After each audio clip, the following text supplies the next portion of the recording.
closed in two places. First of all, on the Hertfordshire-Essex border, clockwise 25 of the A10 to 26 for accident investigation work, and down in Kent it's shut clockwise from junction 1B at Dartford to 2 at the Darren interchange, also for accident investigation work causing long queues. That's the latest. You can stay up to date throughout the day by visiting our website gbnews.com. We could be delivering the perfect Christmas to you this year.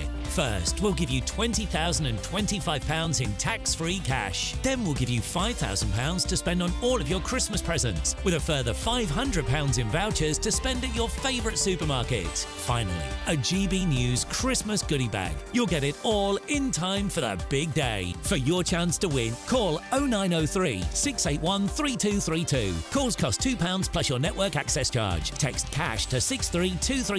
One entry costs £2 plus one standard network rate message, or text bonus to 63232. 5 entries cost £5 plus one standard network rate message. You can enter online at gbnews.com/win. Entries start from just £2, or post your name and number to GB09 PO Box 8690 Derby DE1 9TT. UK only. Entrance must be 18 or over. Lines close at 6 p.m. on the 22nd of November. Please check the closing time if listening or watching on demand.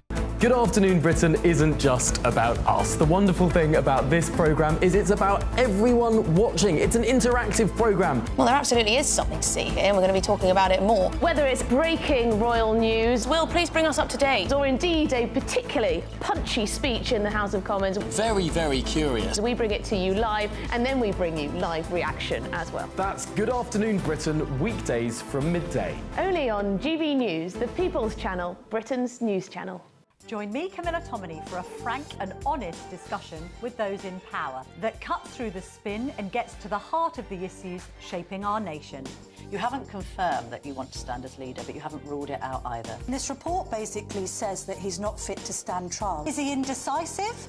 Incompetent? I deliver the dose of reality Westminster needs. That's the Camilla Tominey Show at 9:30 every Sunday on GB News. The People's Channel, Britain's news channel.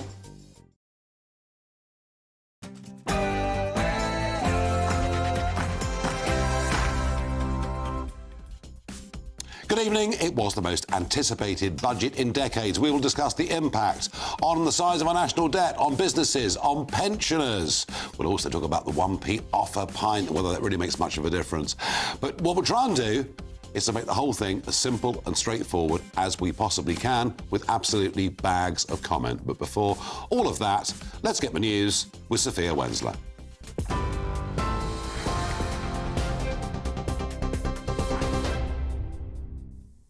Nigel, thank you. Good evening. These are your headlines at 7 o'clock. Rachel Reeves has raised taxes by £40 billion, increasing the burden to its highest level since comparable records began. First, a 6.7% increase to the minimum wage, bringing it to £12.21, and a rise in national insurance for employers to 15%. VAT will be introduced on private school fees in 2025, while non-dom tax status is set to be abolished. Capital gains tax will rise, with the lowest rate moving from 10% to 18%, and inheritance tax thresholds frozen until 2030. A £2.3 billion boost goes to schools, with tripled funding for breakfast clubs, and an additional £2.9 billion will also be directed to the Ministry of Defence. But the Shadow Chancellor Jeremy Hunt says it's broken the public's trust, and ordinary families will be hit the hardest. Rachel Reeves promised us 30 times that she wasn't going to increase tax. She said no ifs, no buts, no additional taxes to the ones in the Labour manifesto. What she's done today has given us the biggest tax-raising budget in British history, and the people who are going to feel the pain are ordinary families. GB News can confirm that there have been 4 migrant deaths in the English Channel today, as the number of people crossing illegally hits a new record high. At least 70 migrants were rescued, according to the French Coast Guard. 1 man died at the scene, while a further 2 bodies have been found along the shoreline. GB News can also confirm that 475 Channel migrants arrived in Dover today, taking the total numbers for the year so far to more than 30,350. In Spain, a British man has been killed in flash floods as the death toll rises to 92, according to authorities. It comes as rescuers continue to search for those missing after the worst natural disaster to hit Spain in 50 years. Videos shared on social media show torrential rain sweeping through towns, dragging cars, downing bridges and people trapped in floodwaters, some hanging to trees. The Spanish Prime Minister told a press conference the devastating event may not be over, with more than 1,000 soldiers deployed to affected areas. England Test captain Ben Stokes has said masked burglars raided his house while his wife and children were at home. He said the incident happened while he was competing in Pakistan earlier this month. Stokes said in a post online that jewellery, valuables and a good deal of personal items were taken on the 17th of October. Alongside his post, he included pictures of some of his possessions. The England cricket star added that by far the worst thing about this crime is that it was carried out whilst my wife and 2 young children were in the house.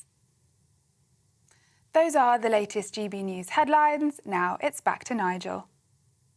For the very latest GB News direct to your smartphone, sign up to News Alerts by scanning the QR code or go to gbnews.com/alerts.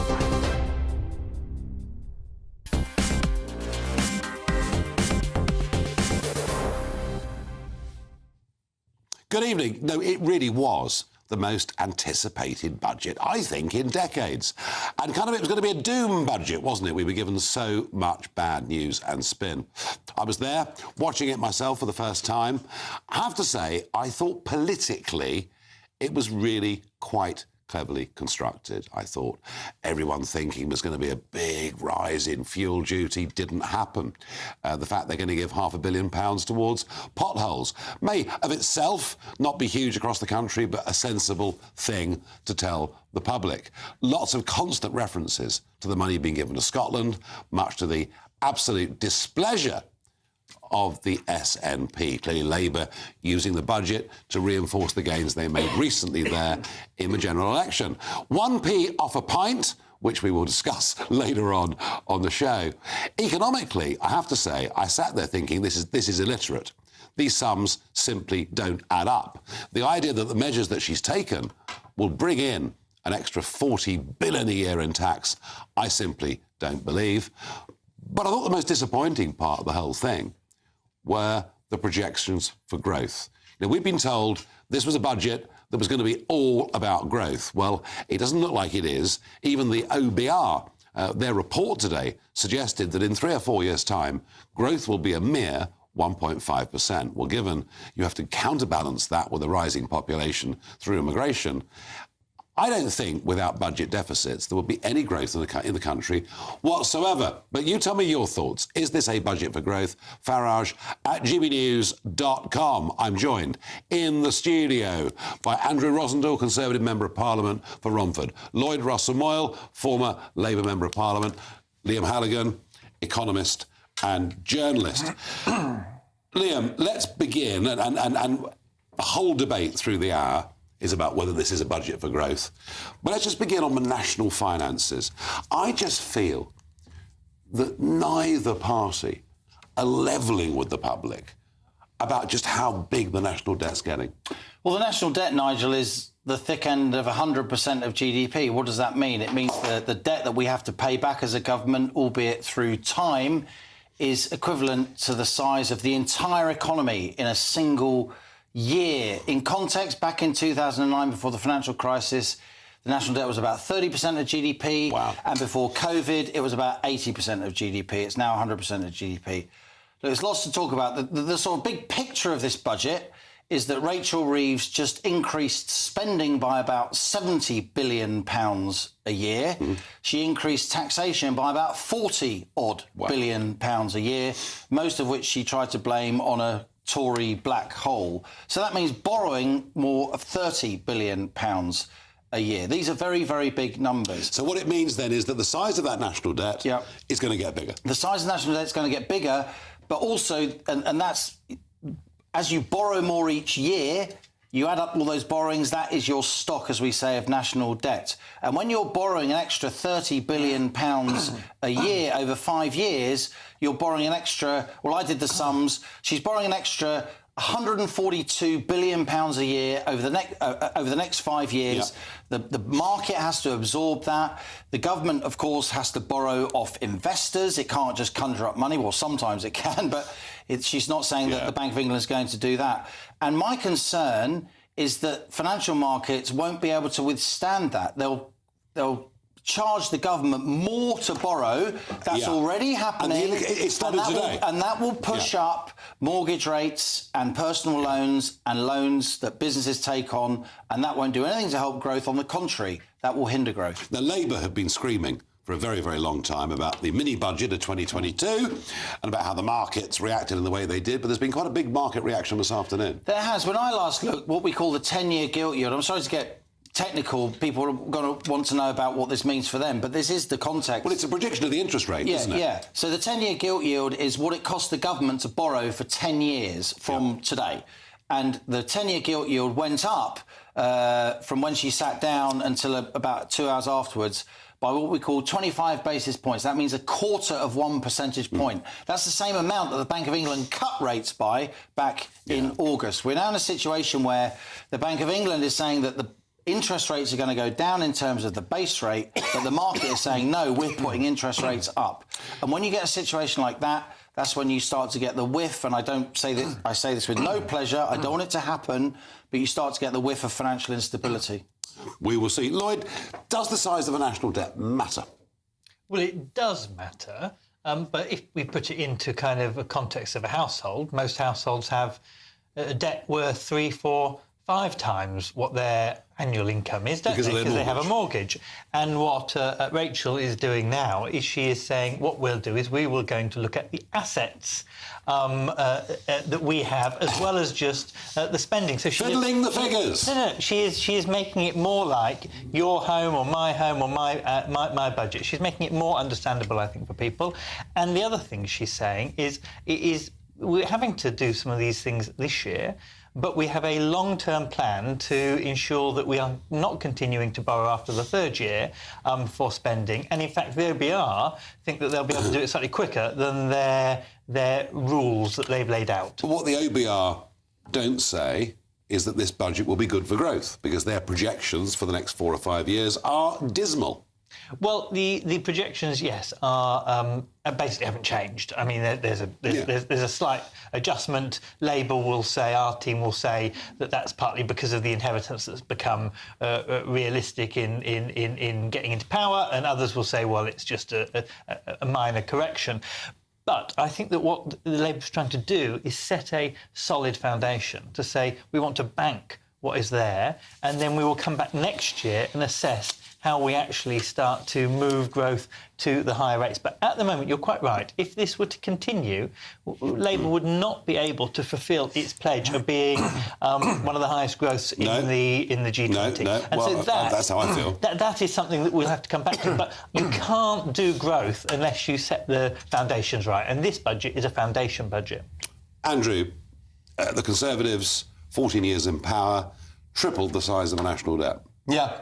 Look, we got it wrong, but then we enforced these crazy lockdowns, and that's the basis of the mess we're in today. I voted against them all, as you know. I didn't agree with them. I could see that this would lead to the kind of mess that we've got today, huge national debt, very high taxes.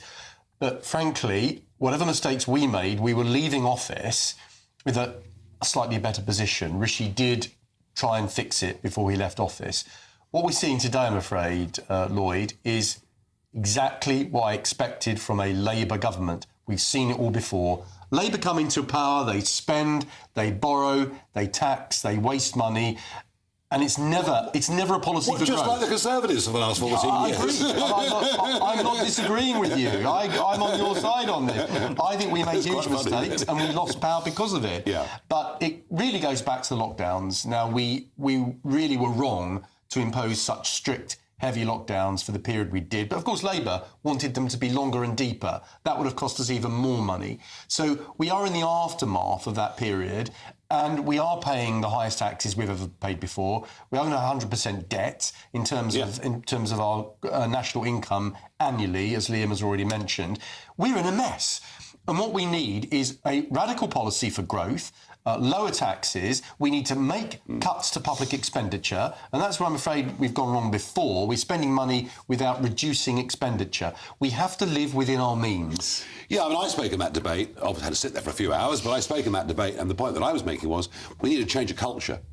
We need to actually think success is good, that making money is attractive, that hard work is a good thing. But the only way we get out of this mess, I'm going to put it to Liam, the only way we sort out our national finances has to be through growth. It is. Look, after the Second World War, we had a huge national debt. We didn't get out of that national debt by cutting spending and putting taxes up to the moon. We got out of that national debt because the economy grew. It could sustain a bigger debt, because when you grow, even if the tax rate stays the same or even falls, tax revenue goes up because there's more activity, welfare spending goes down because unemployment goes down, and so on. And I'm afraid the OBR, who did do Rachel Reeves some favours today, it wasn't entirely in her direction. So the quotation from the Office for Budget Responsibility is that budget policies, the policies today, temporarily boost output in the near term but leave GDP largely unchanged in 5 years. I would say that's actually quite generous interpretation, because when you're raising employer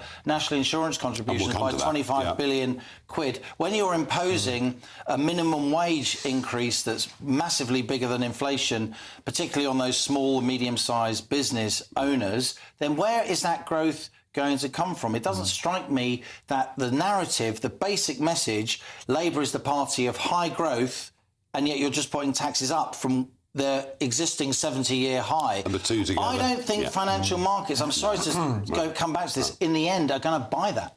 Quick thought back to Lloyd about the change of the rules, that they're now looking not just at liabilities but at assets, and Lloyd equates that to looking at, a family's liabilities and assets. What's your response to that? Well, there's a very respectable set of economic literature over many years. We call it resource accounting.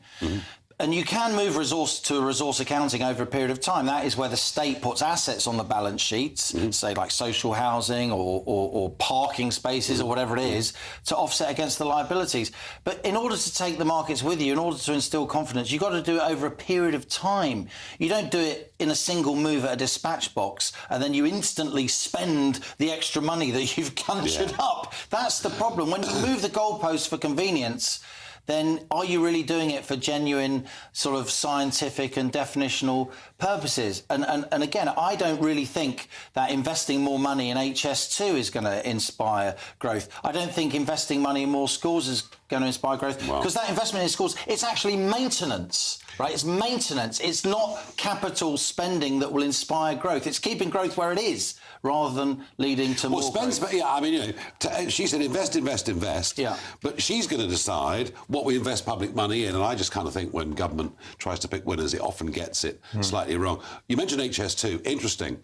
The new boss of the Office for Value for Money for the taxpayer is coming from the HS2 board, which I would suggest... Because they did so well before, didn't they? I'm going to finish this segment with Andrew Rosendale, because today we did see the last appearance at the dispatch box in Prime Minister's Questions of Rishi Sunak, and indeed he gave the main budget response, quite a fiery budget response, actually.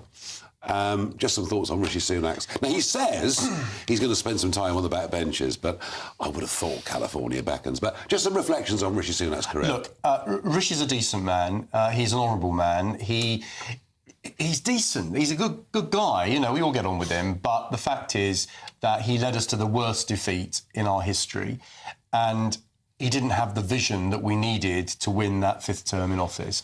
We all wish him the best, and he said today that he's going to be spending more time with his family in Yorkshire and all the rest of it. So whatever he decides to do, I don't think he's the kind of politician that people detest. So he's leaving office. We're left with picking up the pieces and rebuilding the party. And on Saturday, we're going to have a new leader, and that's when I think, hopefully, we'll have the chance to have a clear vision about where we stand as a party, because unless we go into the next election with a clear view about what we want to do, why would people want to vote for us again? Fair point. Right, in a moment, we'll discuss inheritance tax changes and national insurance on nearly all small and medium-sized businesses. Just how much damage will that do? How much pain does that give business? And what's the likely impact on jobs?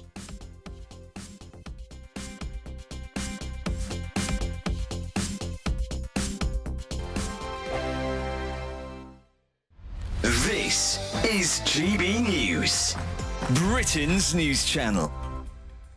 The number of pubs may reach critically low levels. Absolutely. So what we're seeing is a decline in the number of pubs in Britain, and it's fallen. This is an absolutely astonishing figure. So it's basically fallen 10% in a decade. So do our maths. It doesn't take very long for that to happen. So if that carries on, we'd have, get this, only 1,000 pubs by 2074.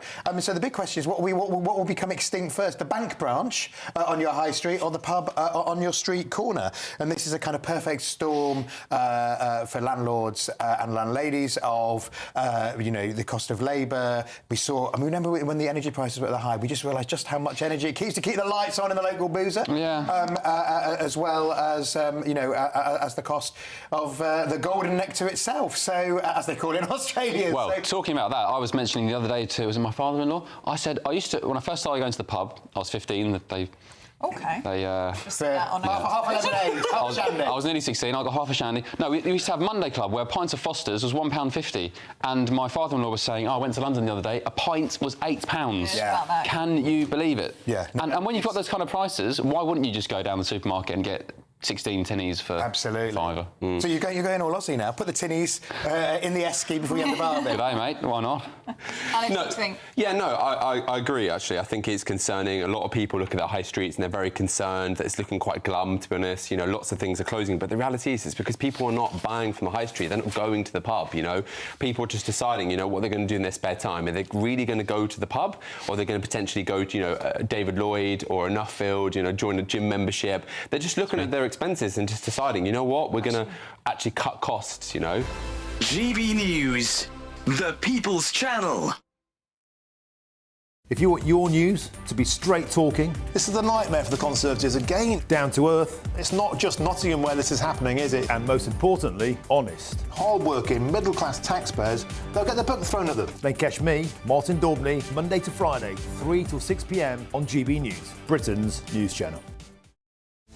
This is Britain's Newsroom, where your voice matters. It's just astonishing. With expert analysis and honest opinion, we don't just keep you informed. We bring you unique perspectives you won't see anywhere else. Can't argue with any of that. When the news happens, it happens here. On Britain's Newsroom, weekdays from 9:30 a.m. Only on GB News. Join me, Nana Akwe, for an informative, interactive news programme with a difference. It's fun. No, he didn't say that, Dave. I'm so surprised. I think there's an element of truth to that. Join me from 3 p.m. every weekend, only on GB News, Britain's news channel.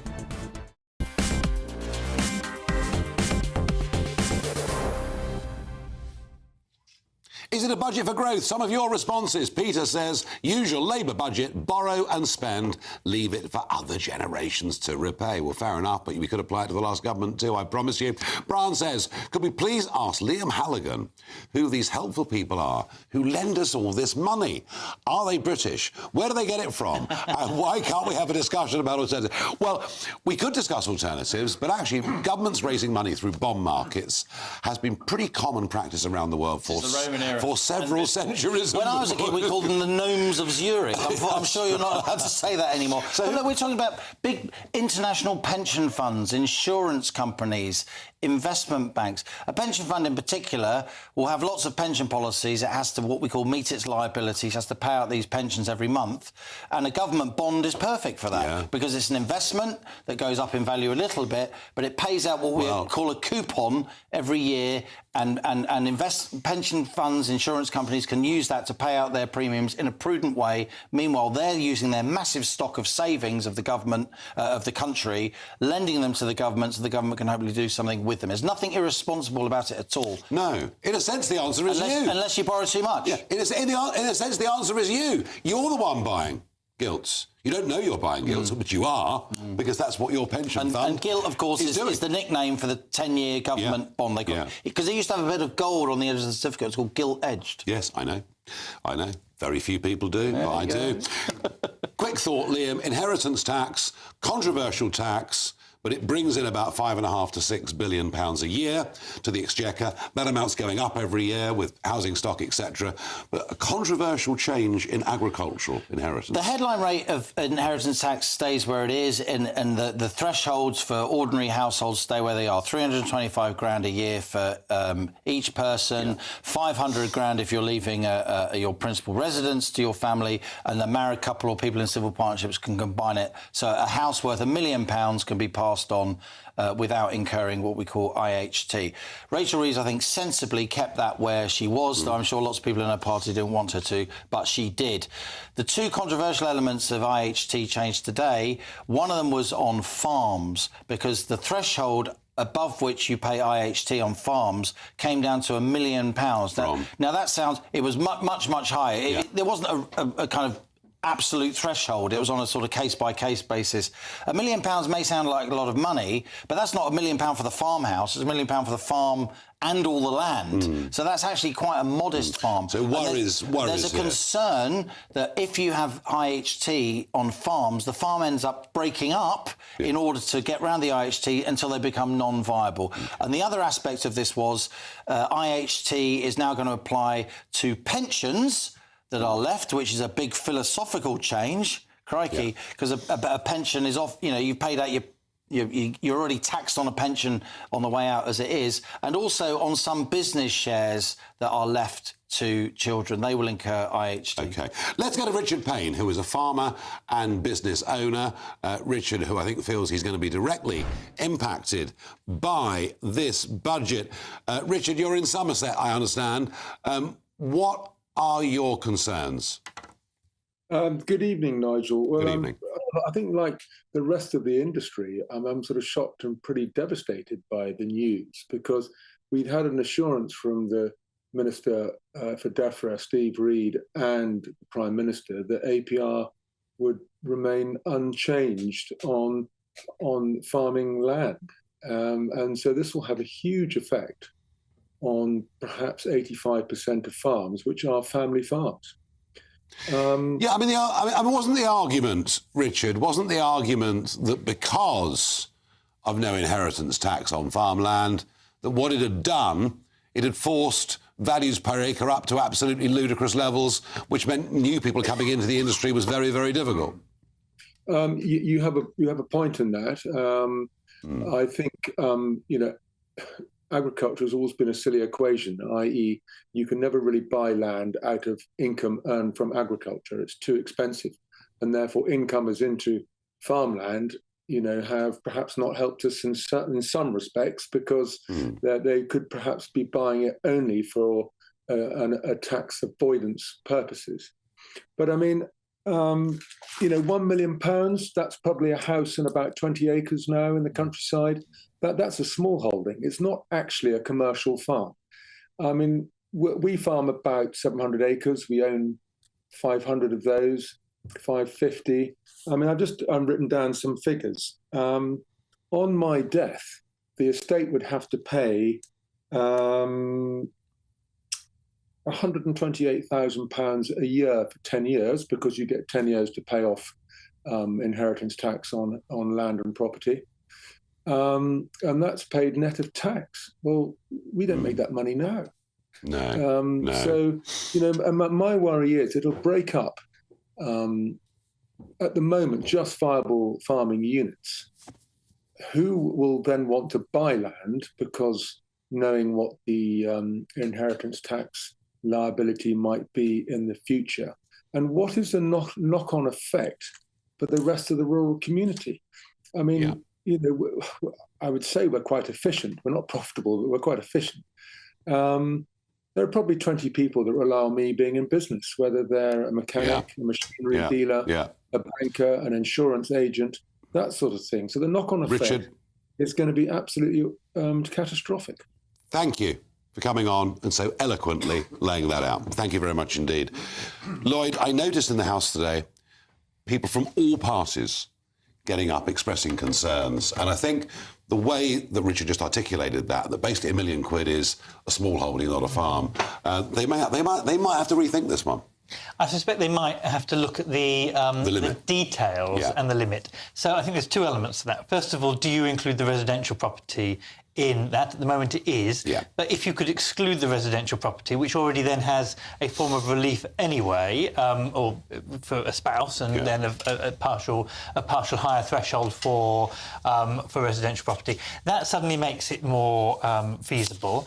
And I do also think that there's probably some detail to work out about the difference between the land and the business. And I mean, I know in Brighton it is slightly different around in my area, because almost all of our farmers are tenant farmers and the local authority owns the land.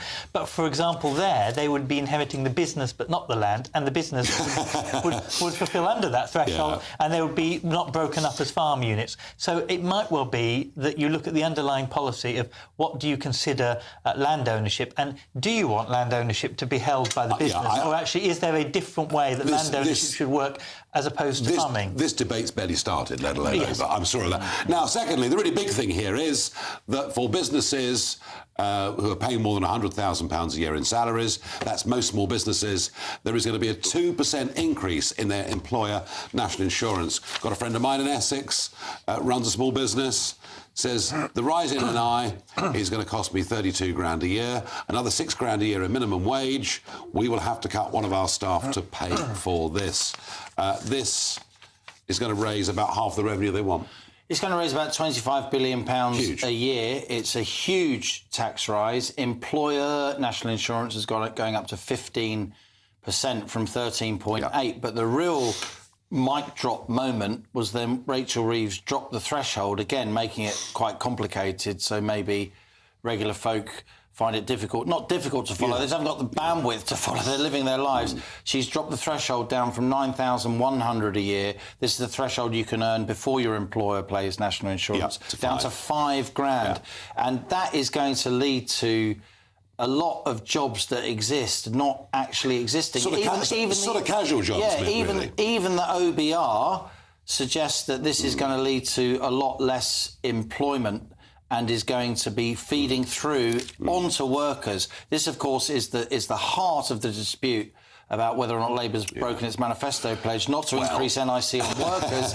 Unless the business is going to absorb all of that, then it is going to go. Is going to be an increase in workers, and certainly workers as consumers, because it increases business costs, which eventually they will have to pass on. Is this Labour's big mistake? Oh, good heavens! It's always Labour's big mistake. They never focus on wealth creation. They're good at finding ways of spending other people's money, but they're no good at thinking about how we generate the wealth in the first place. Now, we're both Essex MPs, aren't we, Nigel? Yeah. And I've had a message from a friend of mine who's setting up a small business. He said that he won't be employing the people he expected to employ now because we're piling on costs. Which is bad news. Minimum wage on top as well. Minimum wage, corporation tax, personal tax, and so it goes on. That'll be inflationary. It's rotten news. Rachel Reeves is creating a perfect storm for business. It's going to rebound and it's going to affect the economy, and all Labour's grand plans are going to come to nothing. Well, that's why... That's what will happen. That's why I don't think the numbers add up. I just don't think they're going to raise these amounts of money because actually there'll be fewer people in work. Final quick thought on that segment, because we're rattling through here. The farmer, Richard Payne, very eloquent. Extremely eloquent. Farmers are smart people. You have to be these days in order to make ends meet. It's a real problem, isn't it? And what an incredible statistic. Of all the tsunami of statistics that have come my way today, I'm Liam Halligan, his budget. There's lots of numbers in my head. But for him to say the inheritance tax on his modest farm is going to cost his descendants 128 grand a year. After tax. After tax, when he doesn't even turn over 128 grand on his farm. Yeah. It needs rethinking. Thank you, chaps. In a minute, we're going to talk about the impact on the general public. That means you, and particularly on pensioners.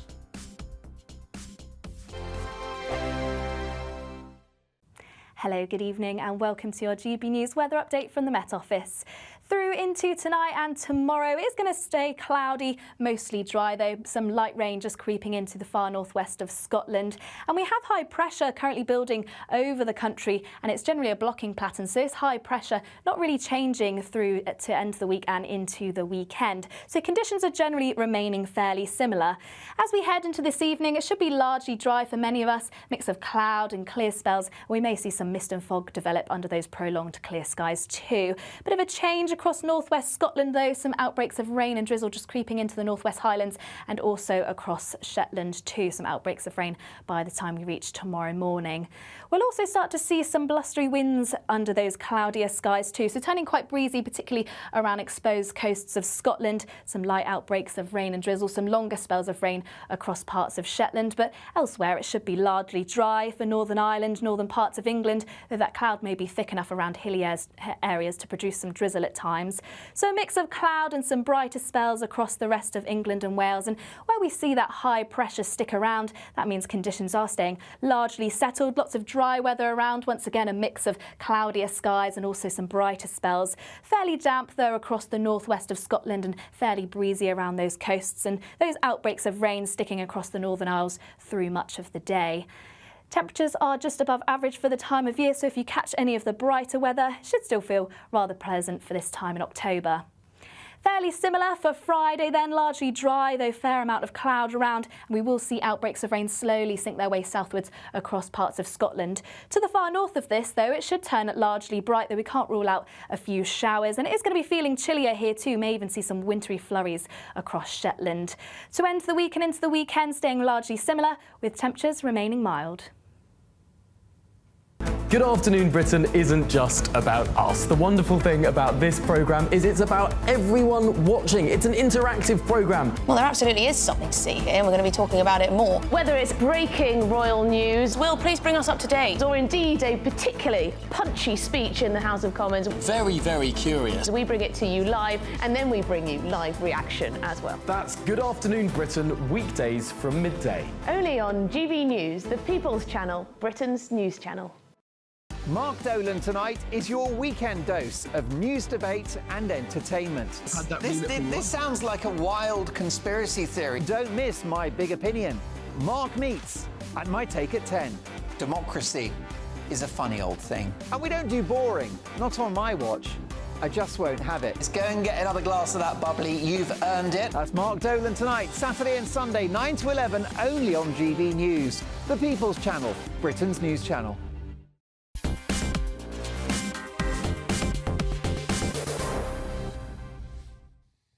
Well, fuel duty did not go up, which will make millions of people very, very pleased indeed. 15th year in a row, there's been a freeze on that, some very successful campaigns on it.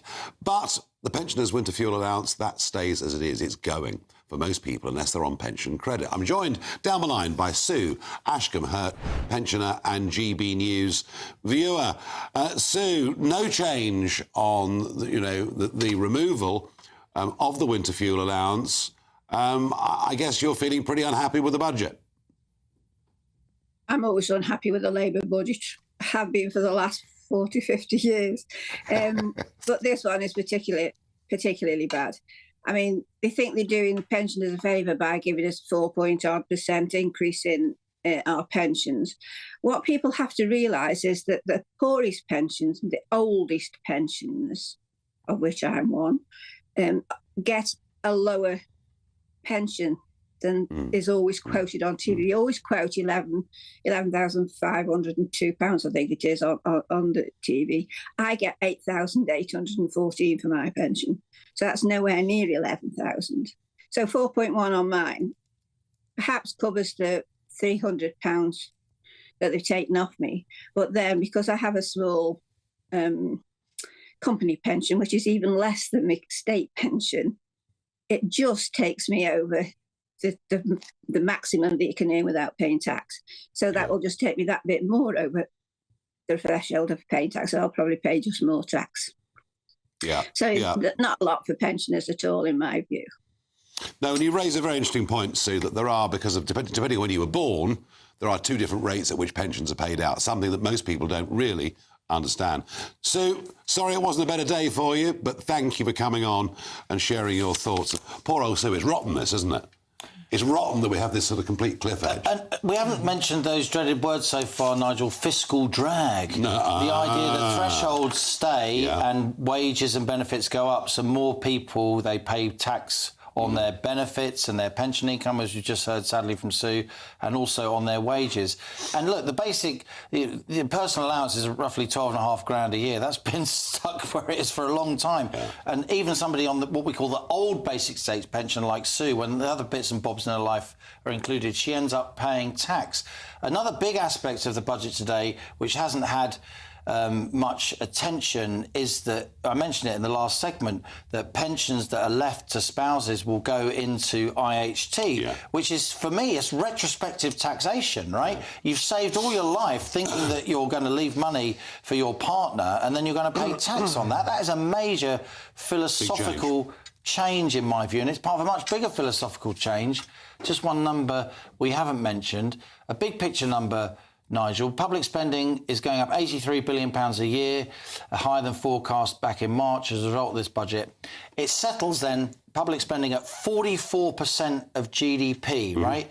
That doesn't look and smell and feel like a British economy. It looks and smells and feels like a European, even a Scandinavian economy before they started shrinking the state. And to go back to Andrew Rossendale's point, that 44% steady state of GDP overall tax and spending is 5% higher than pre-pandemic. The state ballooned during the pandemic and it's gone back to a much, much higher steady state. It's unbelievable. 40p tax. The famous Lawson budget brought the top rate of tax down to 40p. And if I'm wrong on this, Liam will shout at me, but roughly 1.5 million people were paying top rate tax. Yeah. And as the thresholds changed over the years, by 2010 or by 2008, top rate tax was still 40p. All through the Blair years, top rate tax 40p, and about 1.5 million people were still paying top rate tax. By the end of 2027, it'll be 8 million people paying 40p or more. I mean, this is not good, is it? No. This is not good. You know, it was your the threshold. No. And NIC on top of that. And NIC on top of that. Look, all this boils down to one straightforward fact. We have a government that is trying to keep as much money as it can, to raise as much money as it can, taking it out of the hard-working pockets of the working people of this country.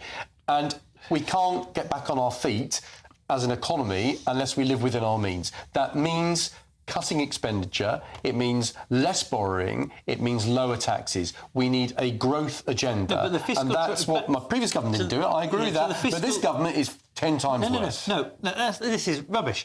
The fiscal drag issue is, I agree that it would be nice for them to do it earlier, but what Rachel Reeves has outlined is that will end. But not until 2028. No, because the Conservatives had already outlined, you can't unravel everything all at once. So she said, we will, when the Conservatives have planned to end it, we will end it and we will peg it then in perpetuity to... but my point's still saying it could come earlier. Fiscal drag...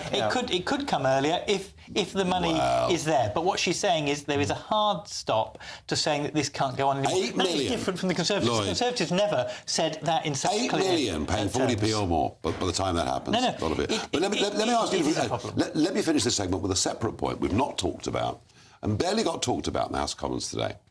The non-dom rules have changed. They began with Jeremy Hunt. We are seeing an exodus of very wealthy people from this country.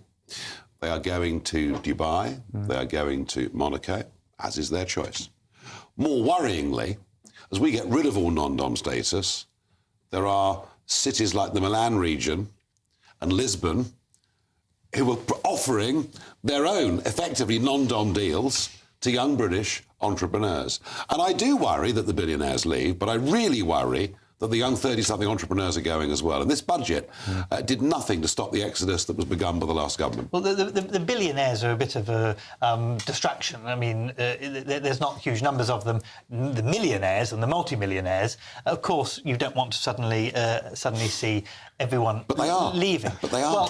Well, first of all, what she said is the non-dom status is being abolished and it will be replaced with a mixed residency status. That still gives advantage to people which was undefined. Yeah, which still gives advantage to people who choose to have residency in multiple places or have move here for periods of shorter time. But if you live here permanently, you can't kind of inherit this kind of non-dom tax arrangement, which kind of existed if you were in the lucky few, but not for everyone at the moment. But ideology. That's about fairness. But my and point, I think that's Lloyd, what this budget is about saying, actually, the non-dom rate wasn't really open for everyone. It was a bit of a dodgy kind of arrangement. You're chasing and people out. Fairness is the wealth creators are leaving, OK? So this is not the way to build a strong economy. You need to attract the wealth creators. If you were a you wealth want people creator, to invest in this country, not throw them out. If you were a wealth creator, you weren't eligible automatically to a non-dom status. If you just came here, for example, you weren't eligible for a non-dom status. It was an arcane arrangement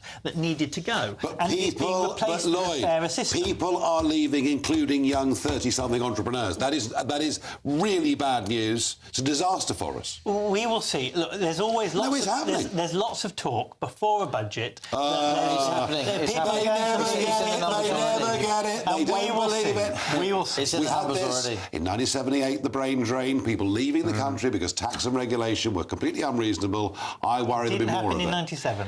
Well, it did happen in 1978, and Blair was too clever to allow it to happen. And actually, credit Peter to Blair. Mandelson was intensely relaxed. I know. Lots of Gosh. money, and the Labour left went ballistic. And now, Blair and Mandelson are more right-wing than the current Conservatives. You can't work it out. In a moment, we are going to drink a pint of bitter live on air. We have to, because there's a penny off it. It's the only joy I've had all day.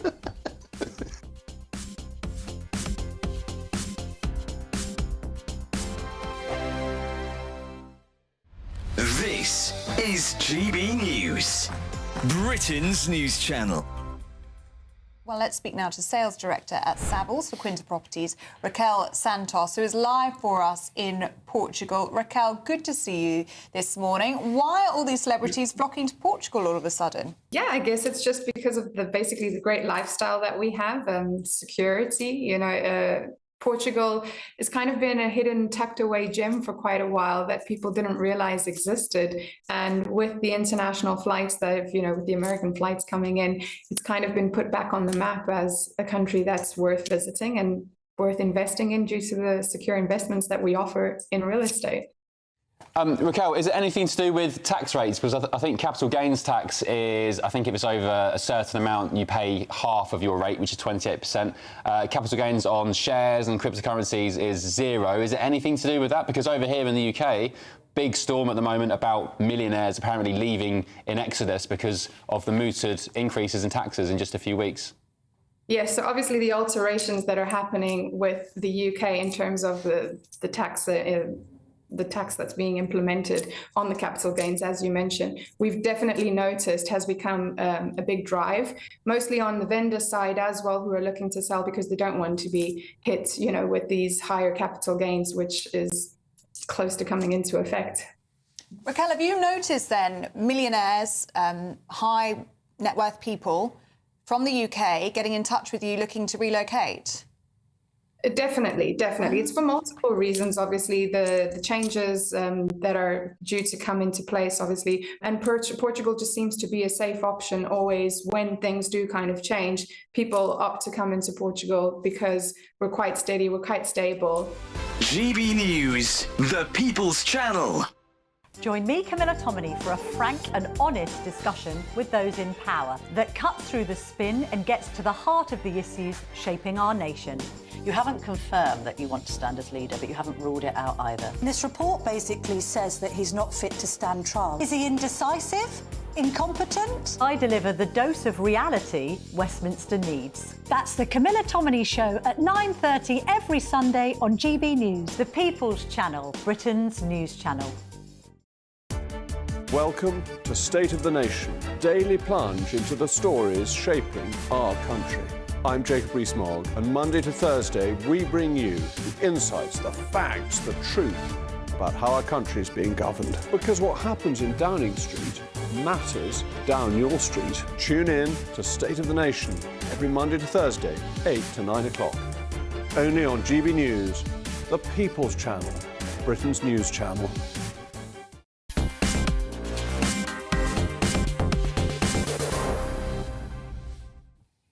So good news for drivers, as I said, in the budget, some clever politics. But for me, the big winner, oh yes, it's 1 penny off a pint of draft beer. Now, I've calculated this, and it's going to save me well over £1 every week. 100 pints. No, I am joking.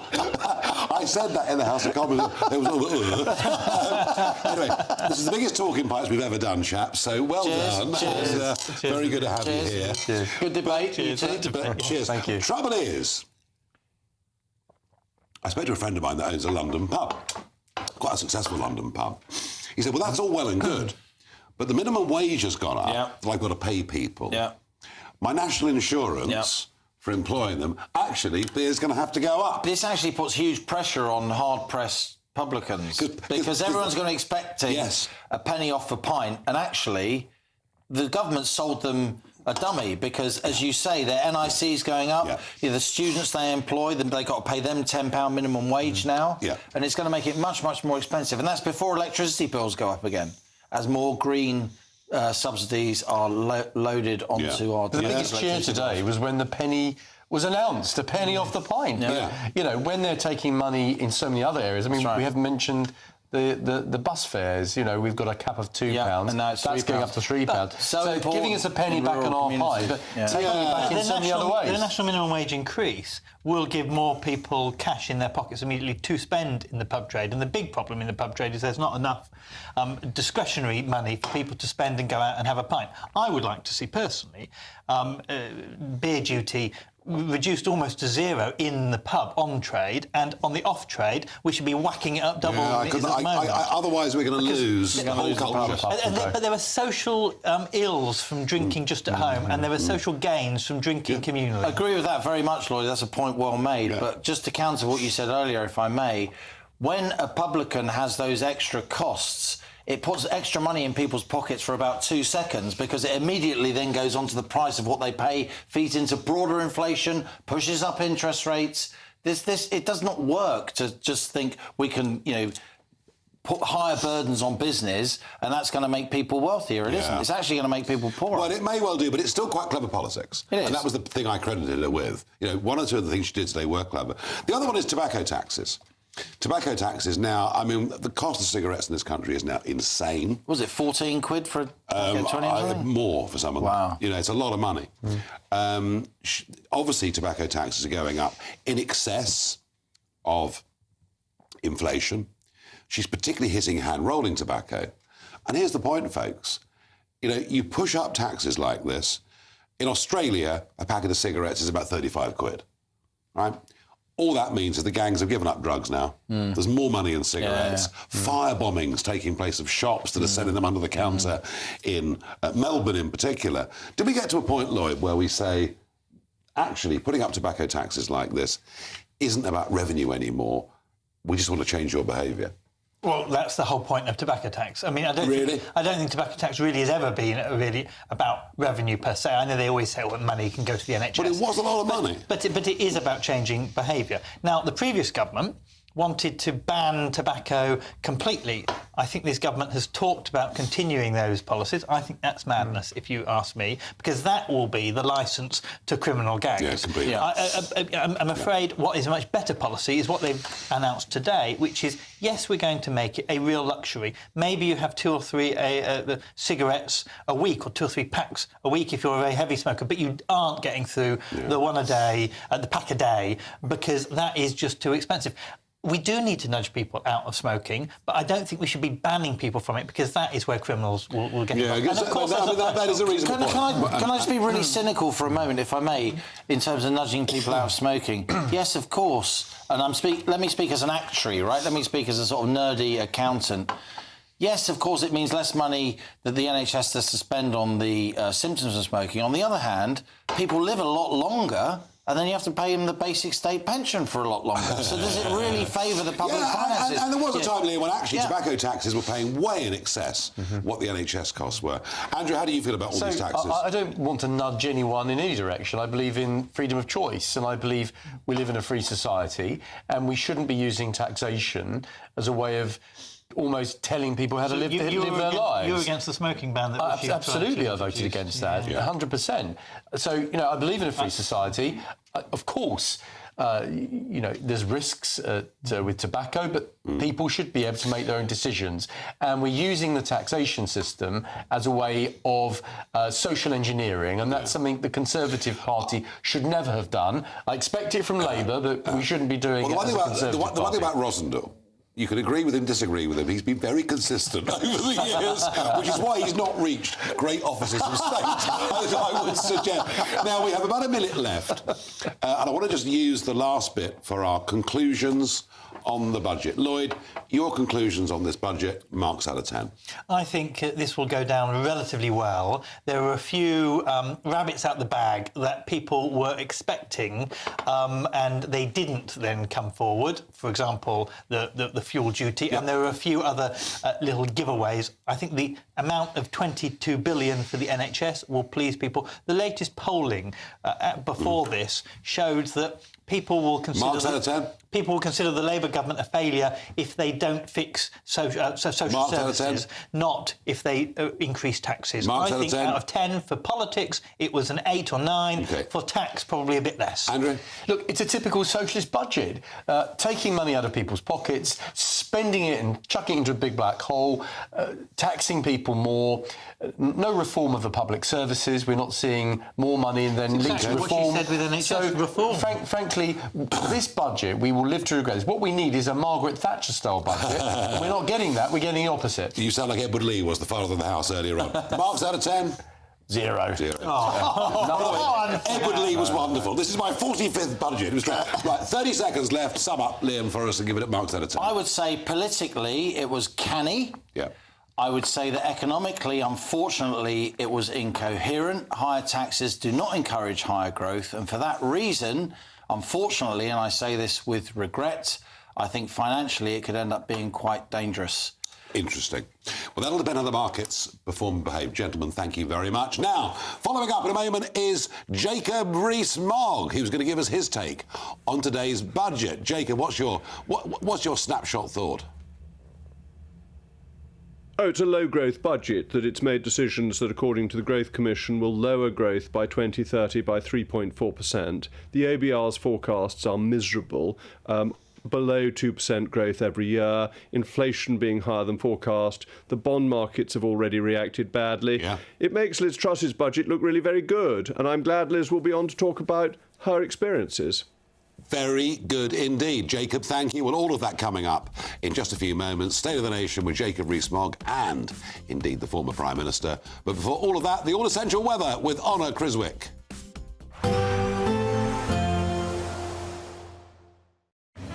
Even though we'll see a cloudy start, it'll be a bright outlook for the rest of the day. Boxed Solar, sponsors of weather on GB News. Hello, good evening and welcome to your GB News weather update from the Met Office. Through into tonight and tomorrow, it's going to stay cloudy, mostly dry though. Some light rain just creeping into the far northwest of Scotland. And we have high pressure currently building over the country, and it's generally a blocking pattern. So this high pressure not really changing through to end the week and into the weekend. So conditions are generally remaining fairly similar. As we head into this evening, it should be largely dry for many of us, mix of cloud and clear spells. We may see some mist and fog develop under those prolonged clear skies too. Bit of a change across northwest Scotland though, some outbreaks of rain and drizzle just creeping into the northwest Highlands and also across Shetland too, some outbreaks of rain by the time we reach tomorrow morning. We'll also start to see some blustery winds under those cloudier skies too, so turning quite breezy, particularly around exposed coasts of Scotland, some light outbreaks of rain and drizzle, some longer spells of rain across parts of Shetland, but elsewhere it should be largely dry for Northern Ireland, northern parts of England, though that cloud may be thick enough around hilly areas to produce some drizzle at times. So a mix of cloud and some brighter spells across the rest of England and Wales, and where we see that high pressure stick around, that means conditions are staying largely settled. Lots of dry weather around, once again a mix of cloudier skies and also some brighter spells. Fairly damp though across the northwest of Scotland and fairly breezy around those coasts, and those outbreaks of rain sticking across the Northern Isles through much of the day. Temperatures are just above average for the time of year, so if you catch any of the brighter weather, it should still feel rather pleasant for this time in October. Fairly similar for Friday then, largely dry, though fair amount of cloud around, and we will see outbreaks of rain slowly sink their way southwards across parts of Scotland. To the far north of this, though, it should turn largely bright, though we can't rule out a few showers, and it is going to be feeling chillier here too, may even see some wintry flurries across Shetland. To end the week and into the weekend, staying largely similar, with temperatures remaining mild. We'll see a cold snap, which will quickly develop into a warm front. Boxed Boiler Repairs, sponsors of weather on GB News. We're giving you the chance to win everything you need to celebrate the festivities. There's £20,025 in tax-free cash. There's £5,000 to spend on gifts for all the family. There's £500 to spend in your favourite supermarket. And a festively themed GB News goodie bag. We'll get it all to you in time for the big day. For your chance to win, call 0903 681 3232. Calls cost £2 plus your network access charge. Text cash to 63232. One entry costs £2 plus one standard network rate message, or text bonus to 63232. 5 entries cost £5 plus one standard network rate message. You can enter online at gbnews.com/win. Entries start from just £2, or post your name and number to GB09 PO Box 8690 Derby DE1 9TT. UK only. Entrance must be 18 or over. Lines close at 6 p.m. on the 22nd of November. Please check the closing time if listening or watching on demand. Good luck. Why go out on a Friday night when Friday night comes straight to your home? Talking about? Join me and my A-team of top pundits. Chemistry tonight is electric. As we tackle the big stories of the day with wit, insight and fearless energy. Man of the people. It's all vibe. Just a filing cabinet on wheels with a tie on. So, order in Friday Night Live with me, Mark Dolan, every Friday at 8, only on GB News, the People's Channel, Britain's news channel. It's Patrick Christie's Tonight, and here we do things differently. It's explaining the absolute madness of this, doesn't it? It's explosive. I mean, this is very good. It's lively. 850. Your government sat there, Sean, and it did nothing. It's controversial. And the Middle East has been in turmoil since before I was born. It's everything you need to kickstart your evening. Everyone's had their Weetabix tonight. I love to see it. That's Patrick Christie's Tonight, weeknights from 9 p.m. Only on GB News, the People's Channel, Britain's news channel. Join me, Camilla Tominey, for a frank and honest discussion with those in power that cuts through the spin and gets to the heart of the issues shaping our nation. You haven't confirmed that you want to stand as leader, but you haven't ruled it out either. This report basically says that he's not fit to stand trial. Is he indecisive? Incompetent? I deliver the dose of reality Westminster needs. That's the Camilla Tominey Show at 9:30 every Sunday on GB News, the People's Channel, Britain's news channel. It's Patrick Christie's Tonight, and here we do things differently. It's explaining the absolute madness of this, doesn't it? It's explosive. I mean, this is very good. It's lively. 850. Your government sat there, Sean, and it did nothing. It's controversial. And the Middle East has been in turmoil since before I was born. It's everything you need to kickstart your evening. Everyone's had their Weetabix tonight. I love to see it. That's Patrick Christie's Tonight, weeknights from 9 p.m. Only on GB News, the People's Channel, Britain's news channel.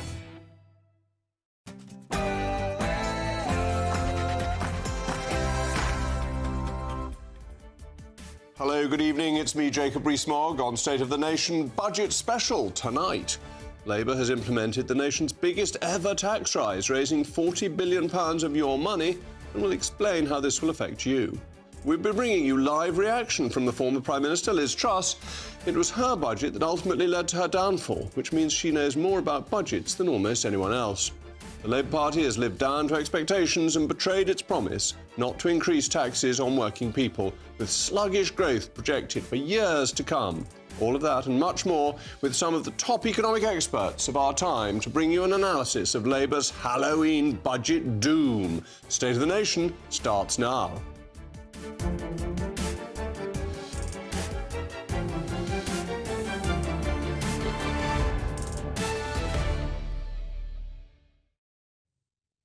I'll also be joined by my most thoughtful panel, the former Conservative Cabinet Minister, John Redwood, and the broadcaster and journalist, Matthew Stadlen. As ever, it's a crucial part of the programme, particularly this evening. Let me know your views, mailmog@gbnews.com. But now, it's your favourite time of the day, the News Bulletin with Sophia Wensler.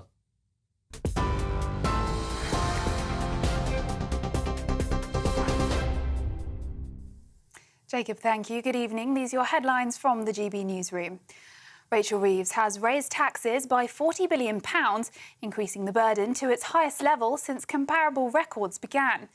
First, a 6.7% increase to the minimum wage, bringing it to £12.21, and a rise in national insurance for employers to 15%. VAT will be introduced on private school fees in 2025, while non-dom tax status is set to be abolished. Capital gains tax will rise, with the lower rate moving from 10% to 18%. And inheritance tax thresholds will be frozen until 2030. A £2.3 billion boost goes to schools, with tripled funding for breakfast clubs, and an additional £2.9 billion will also be redirected to the Ministry of Defence. But the Shadow Chancellor, Jeremy Hunt, says it's broken with the public's trust, and ordinary families will be hit the hardest.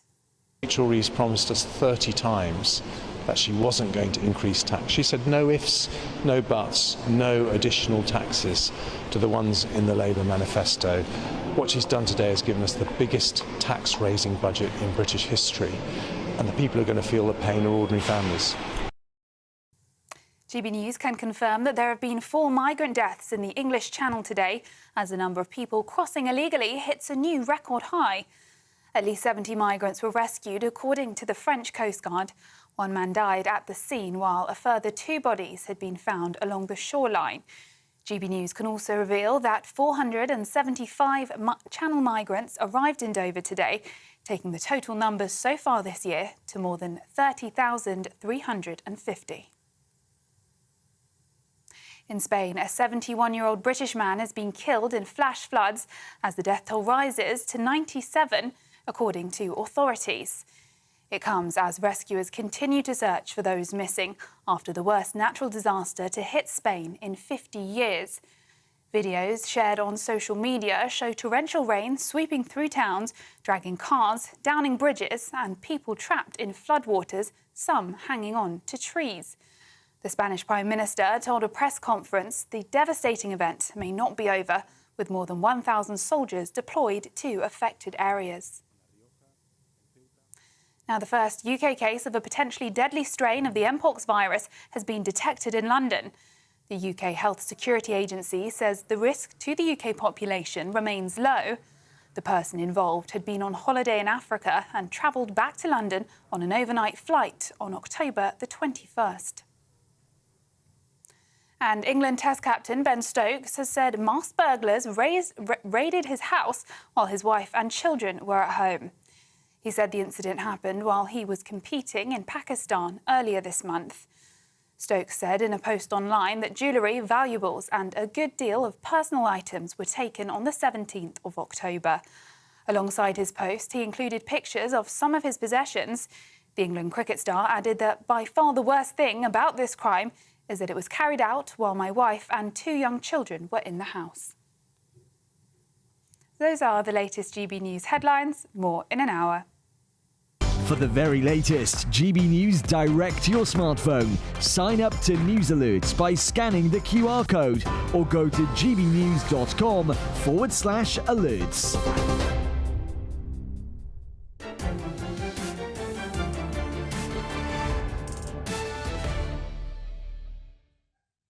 Welcome back to State of the Nation.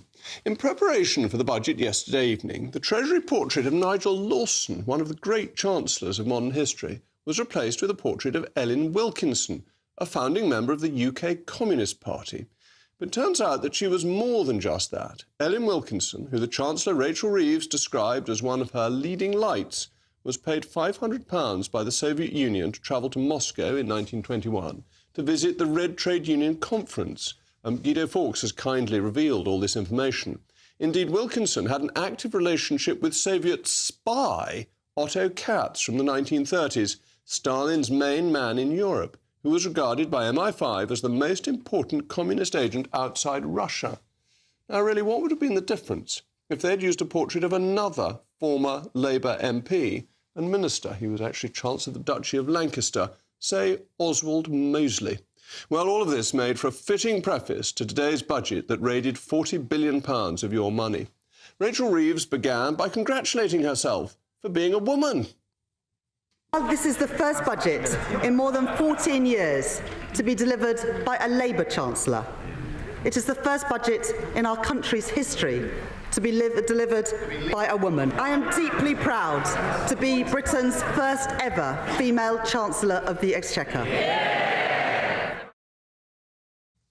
Well, at least there's one Labour minister who knows what a woman is, I suppose. Anyway, she then went on to breach Labour's key manifesto pledge and went ahead with increasing taxes on working people. We will increase the rate of employers' national insurance by 1.2 percentage points to 15% from April 2025. And we will reduce the secondary threshold, the level at which employers start paying national insurance on each employee's salary, from £9,100 a year to £5,000. As Rishi Sunak explained in his inspirational response, the increase on employer national insurance contributions is a tax on working people. It's actually one that Rachel Reeves herself said was tax on working people. But especially when compounded with increases to the living wage, it means businesses are incurring increases of employment costs of 8%. And this will be especially hard for low-margin businesses and for those looking for their first job. Businesses will now fall prey to death duties, which means people will be forced to sell up. As the country has a long-standing problem getting businesses to grow from their start-up size, this will merely be exacerbated by the addition of death duties. Capital gains tax has been increased too, which confirms the fears that triggered the exodus of the wealthy, and the complete abolition of the non-dom regime will be encouraging even more to go. How many times during the election did we hear Labour would pay for its plans by growing the economy? Every day during every media round, Labour spokesmen said precisely this. But the ABR's growth forecast suggests precisely the opposite. And bear in mind, Labour worships at the sign of the ABR. I think it's useless, but the Labour Party likes it. Its forecasts for this year, 1.1% growth 2025, 2% for 2026, 1.8% and down to 1.5% thereafter. Labour is condemning the nation to a future of low growth and high taxes with an ever-growing state, stagnant productivity and declining living standards. As ever, let me know your views via mailmog@gbnews.com.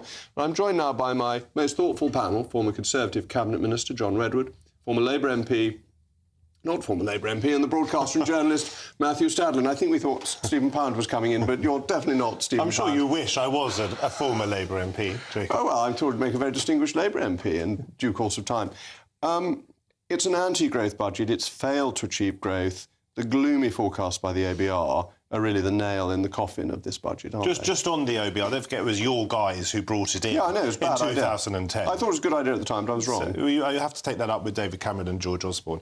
I'm feeling quite optimistic, not massively optimistic, but at least hopeful and a little bit expectant. There will be growth, it seems, if we believe the OBR, but we can talk about this until the cows come home. And while we do talk about it, I'd like to hear Jacob Rees-Mogg talking up Britain, talking up the British economy. This is GB News, after all, and our viewers love this country. We need it to work, we want it to work, but we can do all the talk right now. The proof will be in the eating of the pudding. And I readily accept that if we don't get proper, decent growth, if public services do not recover from the depths to which they have been plunged by your party, then Labour won't get a second term. All right, but let's go about this talking up the economy. Labour, since the election, has talked down the economy. There's been a collapse in business confidence, collapse in Keir Starmer's poll rating. This has been a very bad way to prepare for the next few years, and delaying the budget has been a terrible mistake. I think that Keir Starmer may have gone a little bit too far in the doom and gloom. What he was trying to do was prepare all of us for a budget that would have to involve, after the state that you guys left the economy and the public services in, a little bit of doling out of the medicine. Now, am I concerned about the raise in national insurance contributions for employers? Yes, I am, because we absolutely need growth. And I am hopeful, rather than on this issue particularly expectant, that this will not have a negative impact on growth. It simply cannot afford to have that impact, because otherwise Rachel Reeves will be doing herself and the country a disservice. But let me make one more very brief point, if I may. There is going to be serious day-to-day investment in the NHS. There is going to be a lump of capital investment in the NHS. My wife, who's about to give birth again, gave birth the first time in a crumbling hospital. There's going to be some serious investment in schools which are crumbling, and there's going to be some serious investment in house building. We need all of those things, I think, for growth, because if you don't have a healthy population, if you don't have pupils studying in schools that aren't crumbling around them, I don't see how you can have an effective economy. John, I want to go back to this symbolism of putting up this picture of a Stalin apologist. I think that's deeply unpleasant. Well, it wouldn't have been my choice, but I think any tenant, number 10 and number 11, are quite entitled to choose the pictures, and then I think we can all draw our own inferences. I think you've drawn some very strong inferences from this choice, but surely what matters, Jacob, is that you and I, and most people in this country, want the economy to grow faster. We will the government to succeed. We listened to them and believe that's what they wanted to do. When they took over, for the first half of this year, we were the fastest growing economy in the G7. We hadn't been doing that in previous years. At last we'd got there. At last we had inflation at 2% and coming down a little bit. And then already we see the OBR saying, you know what, we were too optimistic under the Conservatives. Now this policy has changed. And the significant thing in this budget is the OBR says less growth, more inflation as a result of this budget. And the gilt market's already responded, hasn't it? That the gilt rate has increased. It's increased against Germany, particularly because the markets have looked at it and seen higher inflation and higher expenditure that is unfunded. Yes, indeed, more borrowing. And, of course, it would be right that if the government had a whole series of projects ready that it could build out in the next 2 or 3 years that would generate revenue and make prosperous businesses for the state, that would be very encouraging, but they haven't.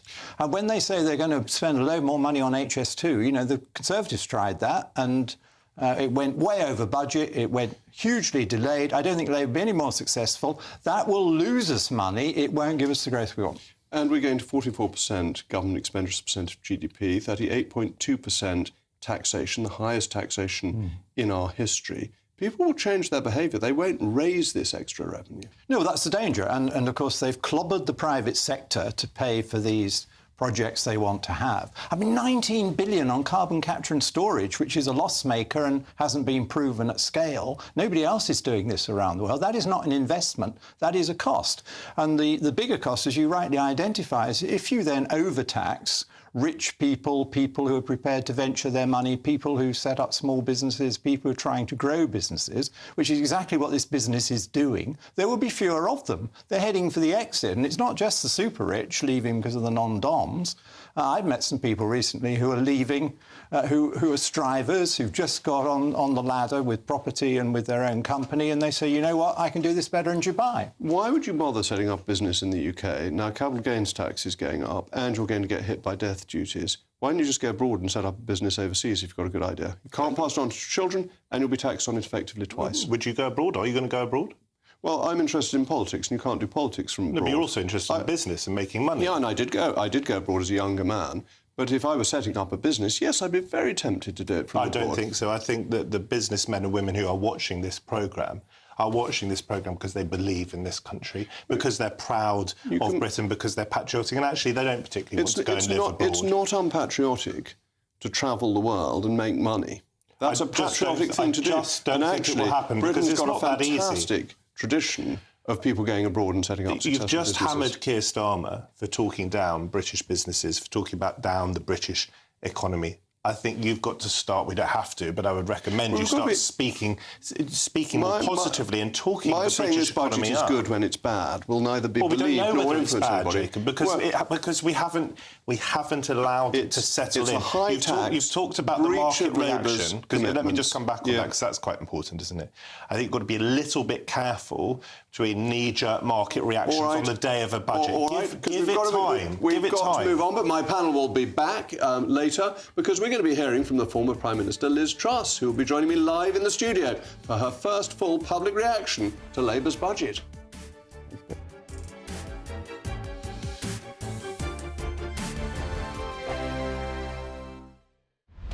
Britain's Newsroom, weekday mornings from 9:30. Let's talk to Roger Kiska, who is the legal counsel for the Christian Legal Centre. Good morning, Roger. I'm really impressed, actually, by the fact that this school is taking the government to court on this. It's the only way we might get any sort of change.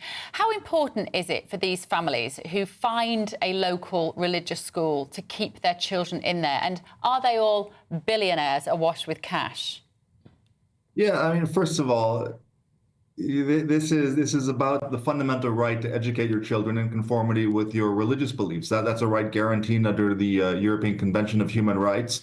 And any legislation, primary or secondary, has to be compatible with that convention. And so the basis of our claim is that this is an unfair tax because every country in the EU, first of all, it was by directive that there was no VAT on private education. In the Council of Europe, which is 56 member states, there are no other countries which put VAT on private education. This is an attack on school choice, and this is an attack on honest, hardworking parents who simply want to have their kids educated in a manner which they want them to be raised by themselves. And that, in a democratic nation, should be a given. Obviously, Labour's logic being, just to provide some balance here, Roger, is that families who send their children to private school can afford the extra 20%. Whether they have 1, 2, 3, 4, 5 children at school, they should be able to afford it, and the schools should be able to absorb some of that cost. And that money will be spent in the state sector. Can you see the logic behind the reasoning? To be honest, I can't, because not every school is Eton. Not every parent has the means to send their children to private education. GB News, the People's Channel. Join me, Nana Akwe, for an informative, interactive news programme with a difference. It's fun. No, he didn't say that, Dave. I'm so surprised. I think there's an element of truth to that. Join me from 3 p.m. every weekend, only on GB News, Britain's news channel. In the GB Newsroom, we bring you the news as it happens. With our team of dedicated journalists across the UK. We're ready to keep you up to date with what's happening every half an hour, every single day. Bulletin's here on GB News, the People's Channel, Britain's news channel. Nightmare commute. Kick it up a gear with GB News Radio. You can listen online and on DAB+ and on the GB News app. We're also on TuneIn and the Radio Player apps. From the school run to rush hour, get revved up with GB News Radio. We are the People's Channel, Britain's news channel.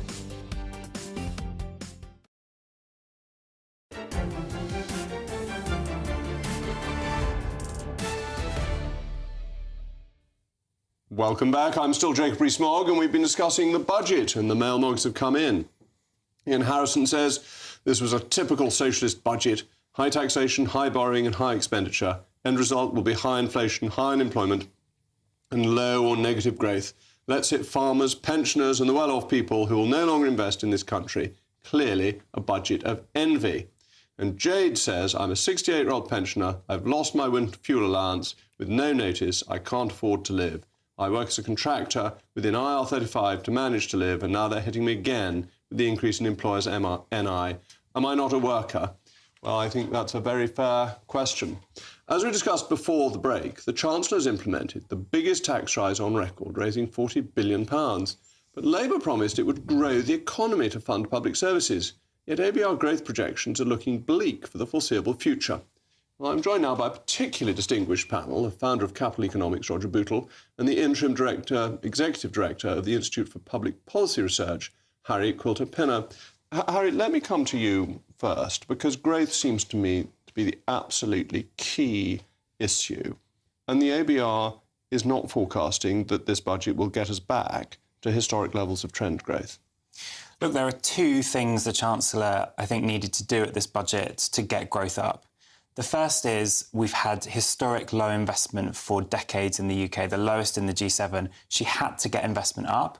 And the first step to doing that is changing the fiscal rules to allow more state investment and to crowd in private investment. So that's point one.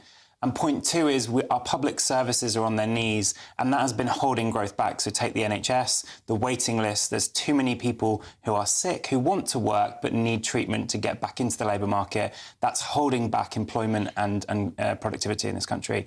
But do you really think that's right? Because productivity has been a problem for much longer than the NHS waiting lists issues, which is mainly a post-COVID issue. The NHS is getting record spending levels, but public sector productivity hasn't risen since 1997. So the productivity challenge that we face in this country has a number of causes. One of the big ones was low investment, and the Chancellor has acted to increase investment in this budget. There's still more to do. She has to spend that investment wisely. She has to use that to unlock growth, which is a challenging thing to do. But the biggest barrier, and all decent, well-respected economists have been saying this, is you can't have the highest growth in the G7, which is what Labour have said they want, whilst having the lowest investment in the G7. And she's started to crack that problem here today. Government investment is something I'm always very suspicious of, because you get to the picking of winners and they've announced a few sort of cherries that they're giving out to favoured people in the budget. This hasn't historically been very successful. No, I think that's fair. I'm all in favour of increased investment. We do need more investment, both public and private, in order to get these higher rates of growth. But the record, as you rightly say, on the public sector investment is not good. There's been a tendency, I think, just to label something investment and to assume that that produces some goodies somewhere down the line. In fact, it's all about the quality of the investment. Bad investment is just consumption, but without the enjoyment. Well, also the definition of investment. That governments have rephrased spending as investment. This started with Gorton Brown. If you build a road and you charge a toll on it, that may be an investment because you get a return. But most government expenditure is not getting any direct return. It's an indirect, theoretical return. Well, that's absolutely right. But I think one, at this stage, ought not to overdo that point, because I personally, this may surprise you, wish the government well in their hopes and intentions to get productive investment up and to get the growth rate up. Like you, looking at the past, I'm a bit sceptical, but there is scope, I think, to have profitable public investment. We shall have to see. I'm sceptical. I mean, following on from Roger's point, the thing that worries me about investment is that everyone agrees it's a good thing. But economically, the most successful government investment, the biggest return, has tended to be in roads. And what are they going to spend 19 billion on? Carbon capture and storage, for which there's no evidence that it will provide any economic growth at all. So, look, there's so many things that we need to be investing in as a country. So you're right about roads, but in rail and all forms of transport, particularly in the north, connecting up our cities. OK, but the highest bang for your buck on transport is always roads. And all the evidence is for that, but actually a lot of road projects have been cancelled, and they're going ahead with the enormously expensive dig to get from Old Oak Common to Euston in HS2, which is an extraordinary decision. I'm not going to comment on specific decisions because the government have the detail on that. But what I do think is important to recognise... They don't have HS2 because everyone's got the wrong figures, but leaving that aside. What we do have to recognise is there's a bunch of things that we've underinvested in as a country for a long time. Public transport is one of them, but public investment, R&D investment, our education system, our childcare system, there's a whole load of things that government can and should invest in. Childcare isn't investment, that's expenditure. And this is, to Roger's point, where you get the confusion that you say any bit of government expenditure you like is investment, and then other bits that you don't like isn't So the investment. Chancellor is absolutely sticking with the definition that you're using, which is to say childcare would be day-to-day spend and would have to come out of taxation. But to say that something like childcare or indeed decarbonisation has no return is not true. It's a secondary rate of return, as you say. It's not an income, a direct income. But those things unlock the potential of people and businesses in this country, which in turn has a growth dividend. And that is the thing that we're trying to get to. Well, the question is whether it has a growth dividend. I'm all in favour of education as an end in itself. I think that is a good thing, but I think it's quite hard to prove the economic outcome of that. I think if we took away education in this country, we would have a much lower growth rate. I'm not beginning to suggest that we should. But Roger, I mean, this is the difficulty, that the government said it can borrow an extra £50 billion for investment. It then defines investment, but that becomes quite vague at the edges. I agree. And there's also the market effect to take account of. Just saying that investment is, as well, good investment, real investment, productive investment, is not enough. There are financial constraints.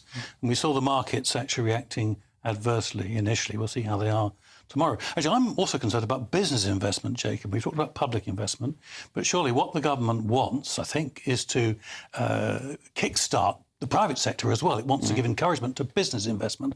Now, in fact, I don't think it's going to succeed. And this government has done nothing to help that. In fact, quite the opposite. You put up taxes, national insurance. You bring in the changes to workers' rights. This stuff is not going to encourage the private sector to invest. And indeed, the OBR has business investment lower as a share of GDP in the next few years than it was before. So that part of the thing worries me more, actually, than the stuff about the public sector. And the $5 billion extra cost on business through the workers' rights is a direct disincentive to invest. Absolutely. And this is where global capital is important, because global capital will go elsewhere, because the returns will be higher. Yeah, I mean, I want to come back on the business investment point, because, I mean, I'm in complete agreement here. The public sector can't do all of the work on investment alone. We have to have private sector investment. I would say two things about that OBR forecast that says that business investment is going down. The first is that doesn't include any of the planning changes that the government's talking about. So if they go big on planning changes and that can unlock private investment, that would be a different trajectory. And the second point is, when we've seen big public sector investment recently, so I'm thinking of the Inflation Reduction Act in the US, the leverage on that, the amount of private investment it's got in return for the public investment is vastly higher than the OBR would be forecasting. Well, I certainly hope they go for the planning reforms. Those are essential. Anyway, thank you to Roger and Harry. If you want to know how much Labour's budget is going to cost you can scan the QR code on your screen if you're a high-tech individual, unlike me, and access GB News' tax calculator. Well, after the break, it's the moment you've been waiting for.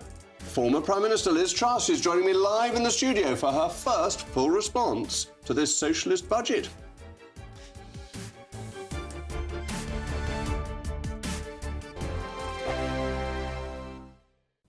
Hello, good evening and welcome to your GB News weather update from the Met Office. Through into tonight and tomorrow, it's going to stay cloudy, mostly dry though. Some light rain just creeping into the far northwest of Scotland. And we have high pressure currently building over the country, and it's generally a blocking pattern. So this high pressure not really changing through to end the week and into the weekend. So conditions are generally remaining fairly similar. As we head into this evening, it should be largely dry for many of us, mix of cloud and clear spells. We may see some mist and fog develop under those prolonged clear skies too. Bit of a change across northwest Scotland though, some outbreaks of rain and drizzle just creeping into the northwest Highlands and also across Shetland too, some outbreaks of rain by the time we reach tomorrow morning. We'll also start to see some blustery winds under those cloudier skies too, so turning quite breezy, particularly around exposed coasts of Scotland, some light outbreaks of rain and drizzle, some longer spells of rain across parts of Shetland, but elsewhere it should be largely dry for Northern Ireland, northern parts of England, though that cloud may be thick enough around hilly areas to produce some drizzle at times. So a mix of cloud and some brighter spells across the rest of England and Wales, and where we see that high pressure stick around, that means conditions are staying largely settled. Lots of dry weather around, once again a mix of cloudier skies and also some brighter spells. Fairly damp though across the northwest of Scotland and fairly breezy around those coasts, and those outbreaks of rain sticking across the Northern Isles through much of the day. Temperatures are just above average for the time of year, so if you catch any of the brighter weather, it should still feel rather pleasant for this time in October. Fairly similar for Friday then, largely dry, though fair amount of cloud around, and we will see outbreaks of rain slowly sink their way southwards across parts of Scotland. To the far north of this, though, it should turn largely bright, though we can't rule out a few showers, and it is going to be feeling chillier here too, may even see some wintry flurries across Shetland. To end the week and into the weekend, staying largely similar, with temperatures remaining mild. Good Afternoon Britain isn't just about us. The wonderful thing about this programme is it's about everyone watching. It's an interactive programme. Well, there absolutely is something to see here, and we're going to be talking about it more. Whether it's breaking royal news, Will, please bring us up to date. Or indeed a particularly punchy speech in the House of Commons. Very, very curious. We bring it to you live, and then we bring you live reaction as well. That's Good Afternoon Britain, weekdays from midday. Only on GB News, the People's Channel, Britain's news channel. Why go out on a Friday night when Friday night comes straight to your home? Talking about? Join me and my A-team of top pundits. Chemistry tonight is electric. As we tackle the big stories of the day with wit, insight and fearless energy. Man of the people. It's all vibe. Just a filing cabinet on wheels with a tie on. So, order in Friday Night Live with me, Mark Dolan, every Friday at 8, only on GB News, the People's Channel, Britain's news channel.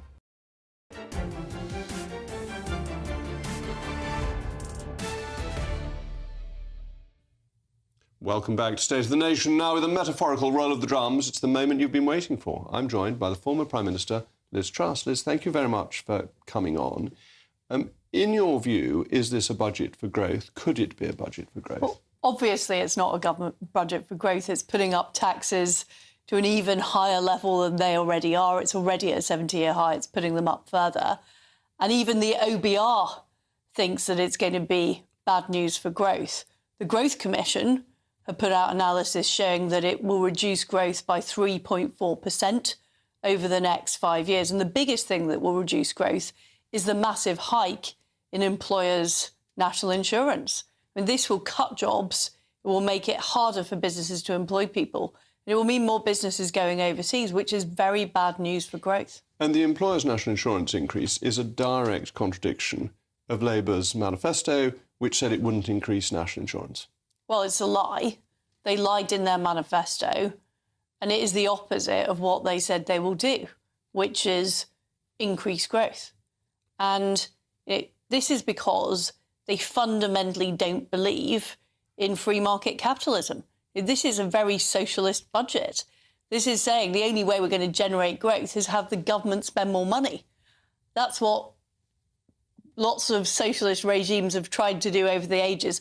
They've all failed because what we know is the only economies that successfully generate jobs and opportunities are free market economies. OK, but Keir Starmer says it's all your fault and that what he's actually doing is putting right what you did with Kwasi, and I was part of your team at that time, and that he's had to come in and raise taxes to make up for the Tories' mess. That is errant nonsense. And even the Bank of England have admitted in a report they put out this year that 2/3 of the market spike was down to their failure to regulate LDIs. And the point is that I got blamed and Kwasi Kwarteng got blamed because the entire economic establishment, and by that I mean the Bank of England, I mean the Office of Budget Responsibility, believe in these policies that generate low growth and stagnation. And those people have been in charge for the last 25 years. Yes, Rachel Reeves is a disaster. This budget is particularly bad. But let's be honest, the direction of travel started a long time ago. Higher taxes, higher regulation, more government spending, very high energy costs, no fracking, net zero. These all happened under the Conservative government. What she's done is she's pressed the accelerator on the economic doom loop. So we're going to end up in a dire position much more quickly. Now, what I tried to do, what you tried to do, Jacob, is turn that around. But what we found is massive opposition within the economic establishment themselves who want to command the controlling heights of the economy, but also amongst some Conservative MPs who were not prepared to take on the establishment. And I believe that we're only going to get back to a successful economy when we abolish the Office of Budget Responsibility, when we make the Bank of England properly accountable. I mean, look at their appalling record of inflation. They have not been held to account for that. But so the issue is not just that we have a socialist Labour Chancellor. The issue is we have an entire economic infrastructure that operates against the working people of this country. What's so interesting about this is that I agree with you, but the OBR is part of this. And you would have thought, seeing all this extra expenditure, this so-called investment Rachel Reeves is going to make, it would upgrade its growth forecasts. But it hasn't. They've come down and its inflation forecasts have come up. So the sort of high priests of the blob don't actually like this budget. Well, they have forecast relatively low growth. They're going along with the market consensus on growth. I think the growth levels will be even worse than what they've forecast. I think the tax revenues will be even lower. And over time, the benefits of them, and insofar as they benefited the public finances, will be eroded. But the Office of Budget Responsibility, they have taken into account some of the effect, but they haven't taken into account all of the effect. And look at the sheer rates of borrowing. I mean, our plans to reduce taxes, which would have increased growth over the long term, had far less borrowing involved than what Labour are proposing. But we're not seeing the same people jump up and down, are we, about this budget, even though there has been a spike in gilt prices today. So what we have is we don't just have the economic establishment, we don't just have many MPs who don't understand free market economics. We also have a media who, by and large, don't understand it too. This is the reason I'm on your show, Jacob, because you're one of the few media people who actually get economics. Well, it's interesting that the OBR put out a report today that didn't discover the black hole that Rachel Reeves has been talking about. That it found there was a much lower level of discrepancy, that didn't call it a black hole. It's rather cut the ground from under her in saying that this is all the Tories who've left this terrible mess. Let's be honest, the Tories' economic record was not as good as it should have been. Yes. You know, we ended up with the highest energy prices in the developed world, which has led to the steel industry closing down. It's led to refineries closing down. It has caused some of the stagnation that we've seen. So we did not do well in government because we failed to take on the economic establishment. But Rachel Reeves knew all that. And she could see all those numbers in March and she can make her own judgment. But the point about her is that she is taking dictation from the Office of Budget Responsibility. She is not thinking for herself about what will actually generate economic growth in this country. And I think we've seen in recent years the thinking powers that used to be attributed to chancellors have now been outsourced to so-called experts who aren't experts. And the energy policy is fascinating because they put up the taxes on energy companies, on oil companies, but they've also, Rachel Reeves has given an instruction to the Bank of England to think about its efforts for net zero and decarbonisation. So you've got a regulatory effort that is adding to the pressure on electricity and energy prices to make us an even more expensive nation, tied in with this 19 billion of carbon capture and storage, which has no prospect of an economic return. Well, they have bought hook, line and sinker fantasy green economics. And it's no surprise that she mentioned Mark Carney today, who is one of the architects of these types of policy. But the only people who are getting rich are donors to the Labour Party and the green energy companies, whilst normal businesses in this country are struggling with super high energy costs. And it has become a massive scam, in my opinion, this government investment into companies that are associated, and in some cases donate to the Labour Party, getting the money from the government whilst others are suffering because the energy price has been driven so high. And this is making us fundamentally uncompetitive. And it'll be very interesting if Donald Trump wins next week in the United States. And don't we hope he does, Jacob? I think, as I keep on saying on this programme, I think it's overwhelmingly in British interests that we should. I don't think it's for me to tell Americans how to vote. I don't think they'd appreciate it. But in terms of this country, I think overwhelmingly beneficial. But if America gives up on the green ideology, which under Trump it almost certainly will, and goes for cheaper energy, it's already seen its GDP per capita in the last 20 years go from being just 10% ahead of ours to being almost double ours. That will just carry on and make us look like the poorer nation. I mean, I don't think people in Britain realise how much better off the average American is than the average Brit. £25,000. That is the gap. Per year. Per year, per person. Per year, per person. £25,000. And we were almost level with them in about 2000. That's correct. So it's a terrible decline. It is a terrible decline. This is why I say, although I deprecate Rachel Reeves and Keir Starmer, and they have lied about their plans, they have accelerated our journey to economic decline, it didn't start with them. It started with Blair and Brown.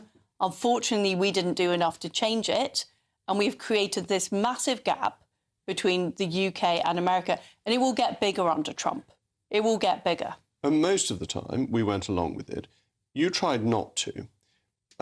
Do you think that things have to be really bad before the country will accept the reforms that are necessary? Is this like the build-up to 1979, that the country had come to a complete full stop? That is what I fear, because the way I would put it is we tried to do a handbrake turn as the car was approaching the cliff. And everyone said, oh, this handbrake turn is too dramatic, it's too dangerous. But there was a cliff that we are facing. Rachel Reeves has now accelerated that car and it's heading over the cliff quicker. And I believe we are in 1974 or 1975. If you look at energy prices, if you look at the likelihood of a blackout taking place, if you look at the way that huge numbers of millionaires, huge numbers of businesses, huge number of talented young people are leaving the country, it feels like the 1970s again. And that led to fundamental changes because by 1979 the state simply wasn't working, and therefore Margaret Thatcher had the mandate to do what she wanted to do.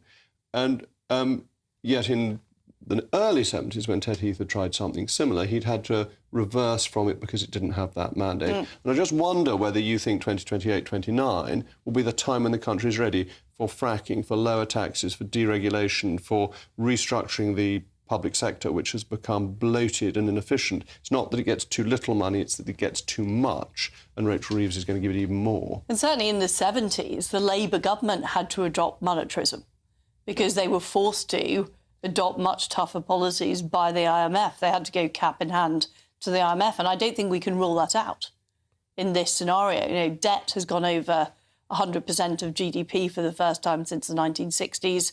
If you look at the bond market, if you look at the level of extra borrowing Rachel Reeves has taken on, it is absolutely huge. I certainly hope that's what I certainly hope that people in Britain see sense and we do pursue the policies that are going to lead to increased growth and increased opportunity, increased prosperity. I hope we don't go down an Argentina route because things got a lot worse in Argentina. Came in. And now we have Milei, which is great news, but that took a very serious situation in that country. One sort of final thought, 44% GDP, expenditure, 38.2, record level of taxation. But that's still a 5.8% gap with under 2% growth. That is the definition of unsustainable economics, isn't it? Yes. Brilliant. Liz, thank you so much for coming on and giving your reaction to the budget. But after the messages from our sponsors, We're Capitalist Here, we'll be getting reaction from my panel to what Liz Truss has just told State of the Nation.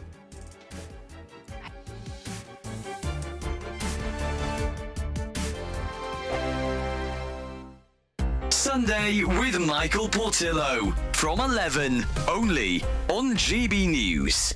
I'm joined now by an acknowledged authority on Ludwig van Beethoven. He's already written 7 books on the subject, and next week his 8th is released. It's called In Search of Beethoven, and it stands apart as a deeply personal account of John Souché's relationship with the great composer as he follows his footsteps from Bonn to Vienna. Yes, I introduce author, journalist and classic FM presenter John Souché. Hello, Michael. It's delightful to have you here, and you have, as I say, written now 8 books on Beethoven. So the question is, why Beethoven? Well, the word that is often used that I don't like is obsession, obsessive, because somehow there's something not quite right about that. The word that I use is passion. I have a passion for this man's life and music that began, I suppose, around 50 years ago, sometime in my early 20s. I can't remember the exact moment. He kind of crept up on me, and suddenly, as I was a journalist, TV journalist all my life, but before that I was a failed musician. I wanted to be a professional musician, but fortunately for the world of music, I realised I didn't have the talent. But this man's music crept up on me, and I knew from then that it would not go away, it would only increase, and that is what's happened. There are other composers I will listen to, minor names like Mozart, Wagner, Haydn, but Beethoven just does it for me. I was highly educated musically at school because I loved it, to the extent that I wanted to turn professional, but as I say, I didn't have the talent, but that has stayed with me. I read music, I understand music, as you say, I play the trombone, in those days to quite a high level. GB News, the People's Channel.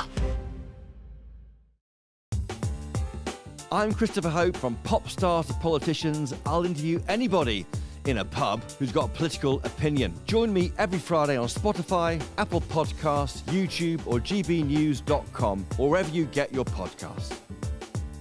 This is GB News, the People's Channel.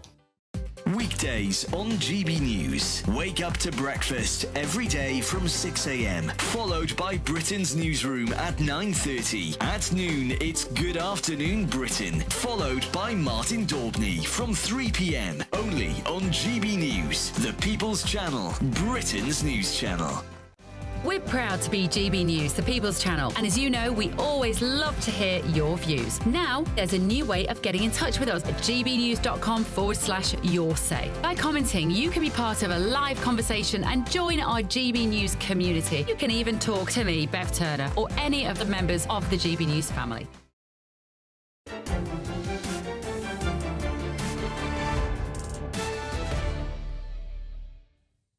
Well, welcome back to Save the Nation. We've just had the exclusive interview with the former Prime Minister Liz Truss, her first reaction to Labour's budget. And joining me now for a reaction to the reaction is the former Conservative Cabinet Minister John Redwood and the broadcaster and journalist Matthew Stadlen. Matthew, I'm going to give you the first opportunity to speak, to provide some balance, because I'm not going to pretend that I was Jeremy Paxman to Liz Truss. I wasn't. I broadly agreed with what she was trying to do. Liz Truss has suffered very personal attacks, and I have full empathy for her on that. I interviewed her on stage at Edinburgh in front of a hostile audience. I think she's an intellectually brave person. I just think she's wrong, and I'm afraid I'm going to have to sock it to you both. But to fire away. You were her business secretary when she was Prime Minister, probably or arguably the most disastrous administration this country has ever witnessed. So the idea that Liz Truss is the appropriate person to be critiquing a budget seems to me totally absurd. But surely she's the appropriate person because she's got the experience. She understands what you're trying to do. And people learn from what they do, even if it doesn't work. The experience of extreme failure. Now, if you buy what Liz Truss says, if you're an ideological supporter of hers, then she's a very persuasive performer. But the fact is, her administration failed precisely because of her budget, and she wants to blame everyone effectively but herself. I just want to make it really... But just she did make the very fair point that even the Bank of England now admits that 2/3 of the response to the bond market was its fault, not her fault. Well, still leaves her with the responsibility of a third, I accept that. But that was in their report. What about that third? And has she ever apologised for that third, if indeed it is only a third? Let me just make a point, if I may, about investment, because you're worried that this budget is going to diminish investment, encourage businesses either to leave or not to come to this country. I've already addressed that in part because I think a lot of Brits are very patriotic. They want to make it work. They want to make their businesses work here. They don't actually want to live abroad because Britain can be a fantastic place to live. I'm very proud of it. But how do we attract more investment? We cannot attract investment if our public services are on their knees. And I'm afraid that is the condition in which they are after 14 years of you guys in power. If you don't have a functioning health service, if your state schools, to which 94% of our children go... State school results got better and better. Partly because of Labour, on the PISA results, they went up and up because of academies and because of free schools. Actually, because of Michael Gove. Well, we can debate that. We can debate that. But my essential point is, if you don't invest in public services, how can you expect people to come and live in this country, even if we think it's great? We're overtaxed and we're overexpending. There isn't this excess cash.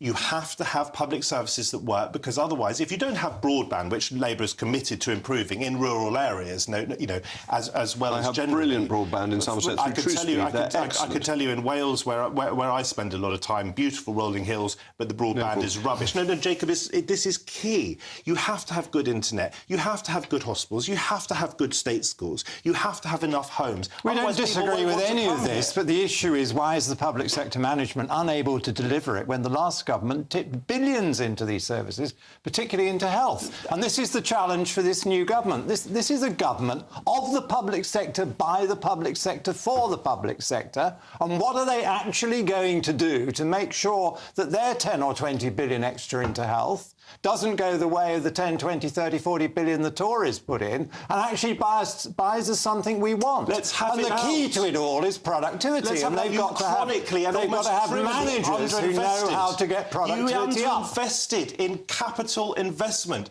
when interest rates were low. No, quite often it was bad investment. Not to mention austerity under Osborne and Cameron. Huge post office computer investment, and it went wrong. If you guys had won, you would have returned us to austerity. What is the alternative to what Reeves is doing? The better management, austerity, and putting the right incentives. For you to say, but you were managing the economy for 14 years, and where did it get us? Well, the mistakes were made because public sector managers often paid hundreds of thousands of pounds a year, like the Governor of the Bank of England, who didn't get on top of inflation and is now losing us over £200 billion in his bond trading, unlike any other central bank in the world, or the Post Office, which spent a fortune on computerisation, put its employees into prison and lost money. Everyone but yourselves. Jacob would not have lost his seat, for goodness sake, if the Tories had managed the economy properly and responsibly. Well, ultimately, ministers take the blame and they've paid for it. Yes, of course, the public said it was rubbish. It was your fault. We don't want it. But the issue doesn't go away. The new government has got to inherit what is there and manage it better. And it's not spending enough time on asking itself why it was that all those billions went into the health service under the Conservatives You can't manage the and NHS. didn't deliver it. You can't manage the NHS back to health without proper investment. The cost of healthcare has gone up. We live in an ageing population. If you notice what the birth rate is, there's a huge real increase in the expenditures. What do you say to my wife and to other women who have given birth in crumbling maternity wards? You can't manage your way out of that. No, there should have been new ones, and that was what the government was trying to do, and the system didn't deliver it. And this, you didn't deliver it. Suddenly, you don't buy into the Liz Truss thing if it's everyone else's fault but ours. Take some responsibility as Conservatives. Ministers did take responsibility, and they lost heavily as a result. I'm not denying that. That's a very good system. But what I'm making is a point you and your party ought to think about, which is when you take over, the system still won't deliver. You put in your extra money and you say the same things or slightly different things as the previous government, and it still doesn't work. We haven't given it a chance to work, huge John. productivity You said at the beginning of this show that you want it to work. It needs to work. I want to hear you I want to help manage the public sector better. I think that's what our challenge of our times is. It's easy to throw these words about better management as if all these managers are hopeless. It's an old Tory argument against investment. All right, I'm going to give you a final want more word. investment. And We gave more investment. And John, a final word before we finish. Look, I hope that we all hope that this works, because let's face it, if it doesn't, it's not just curtains potentially for the Labour Party at the next election, it's curtains for this country. Well, I don't disagree with that. Well, I think that, of course, you need to invest, and the previous government was trying to invest. Some of the big projects massively overrun and went wrong despite having very expensive people running them. It is a challenge. The new government has got to learn from what went wrong. This is an inherited public sector. It was often going wrong under them, under Blair and Brown as well. And until we can manage it better, people are going to be very disappointed. You've got to raise the productivity, pay people more, but expect more in return. Well, no one can say we don't get proper debate on GB News. Thank you to my feisty panel. Up next, it's Patrick Christie's already with his live audience. Patrick, what are you going to show to your audience this evening? Yes, well, good evening, Jacob, and good evening, everybody here in front of me. How are we? There we go. Fantastic. Yeah, it's going to be a fantastic 2 hours, Jacob. We've got a stellar panel. We've also got Robert Jenrick live at the top of the 10 p.m. hour. He's going to be taking questions from the studio audience. Anything can happen. But we're going to be reviewing this budget. How do people feel about the money in their pocket or lack of it? So, yeah, this is the place to be for the next 2 hours, Jacob. Well, that sounds splendid. I'm going to call you the Bruce Forsyth of GB News. That's coming up after the weather. I'll be back tomorrow at 8 o'clock. I'm Jacob Rees-Mogg. This has been State of the Nation. And even on Budget Day, the weather in Somerset has been glorious, and celebrations that there's been no increase on the tax on cider.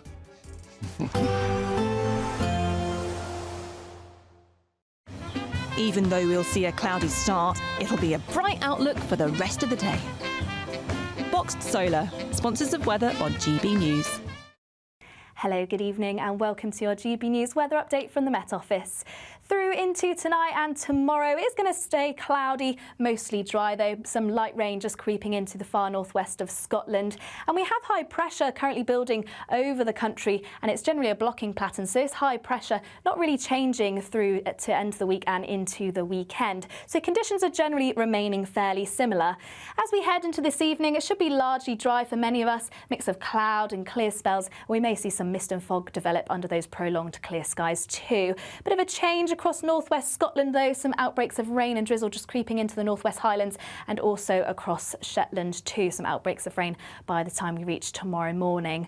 We'll also start to see some blustery winds under those cloudier skies too, so turning quite breezy, particularly around exposed coasts of Scotland, some light outbreaks of rain and drizzle, some longer spells of rain across parts of Shetland, but elsewhere it should be largely dry for Northern Ireland, northern parts of England, though that cloud may be thick enough around hilly areas to produce some drizzle at times. So a mix of cloud and some brighter spells across the rest of England and Wales, and where we see that high pressure stick around, that means conditions are staying largely settled. Lots of dry weather around, once again a mix of cloudier skies and also some brighter spells. Fairly damp though across the northwest of Scotland and fairly breezy around those coasts, and those outbreaks of rain sticking across the Northern Isles through much of the day.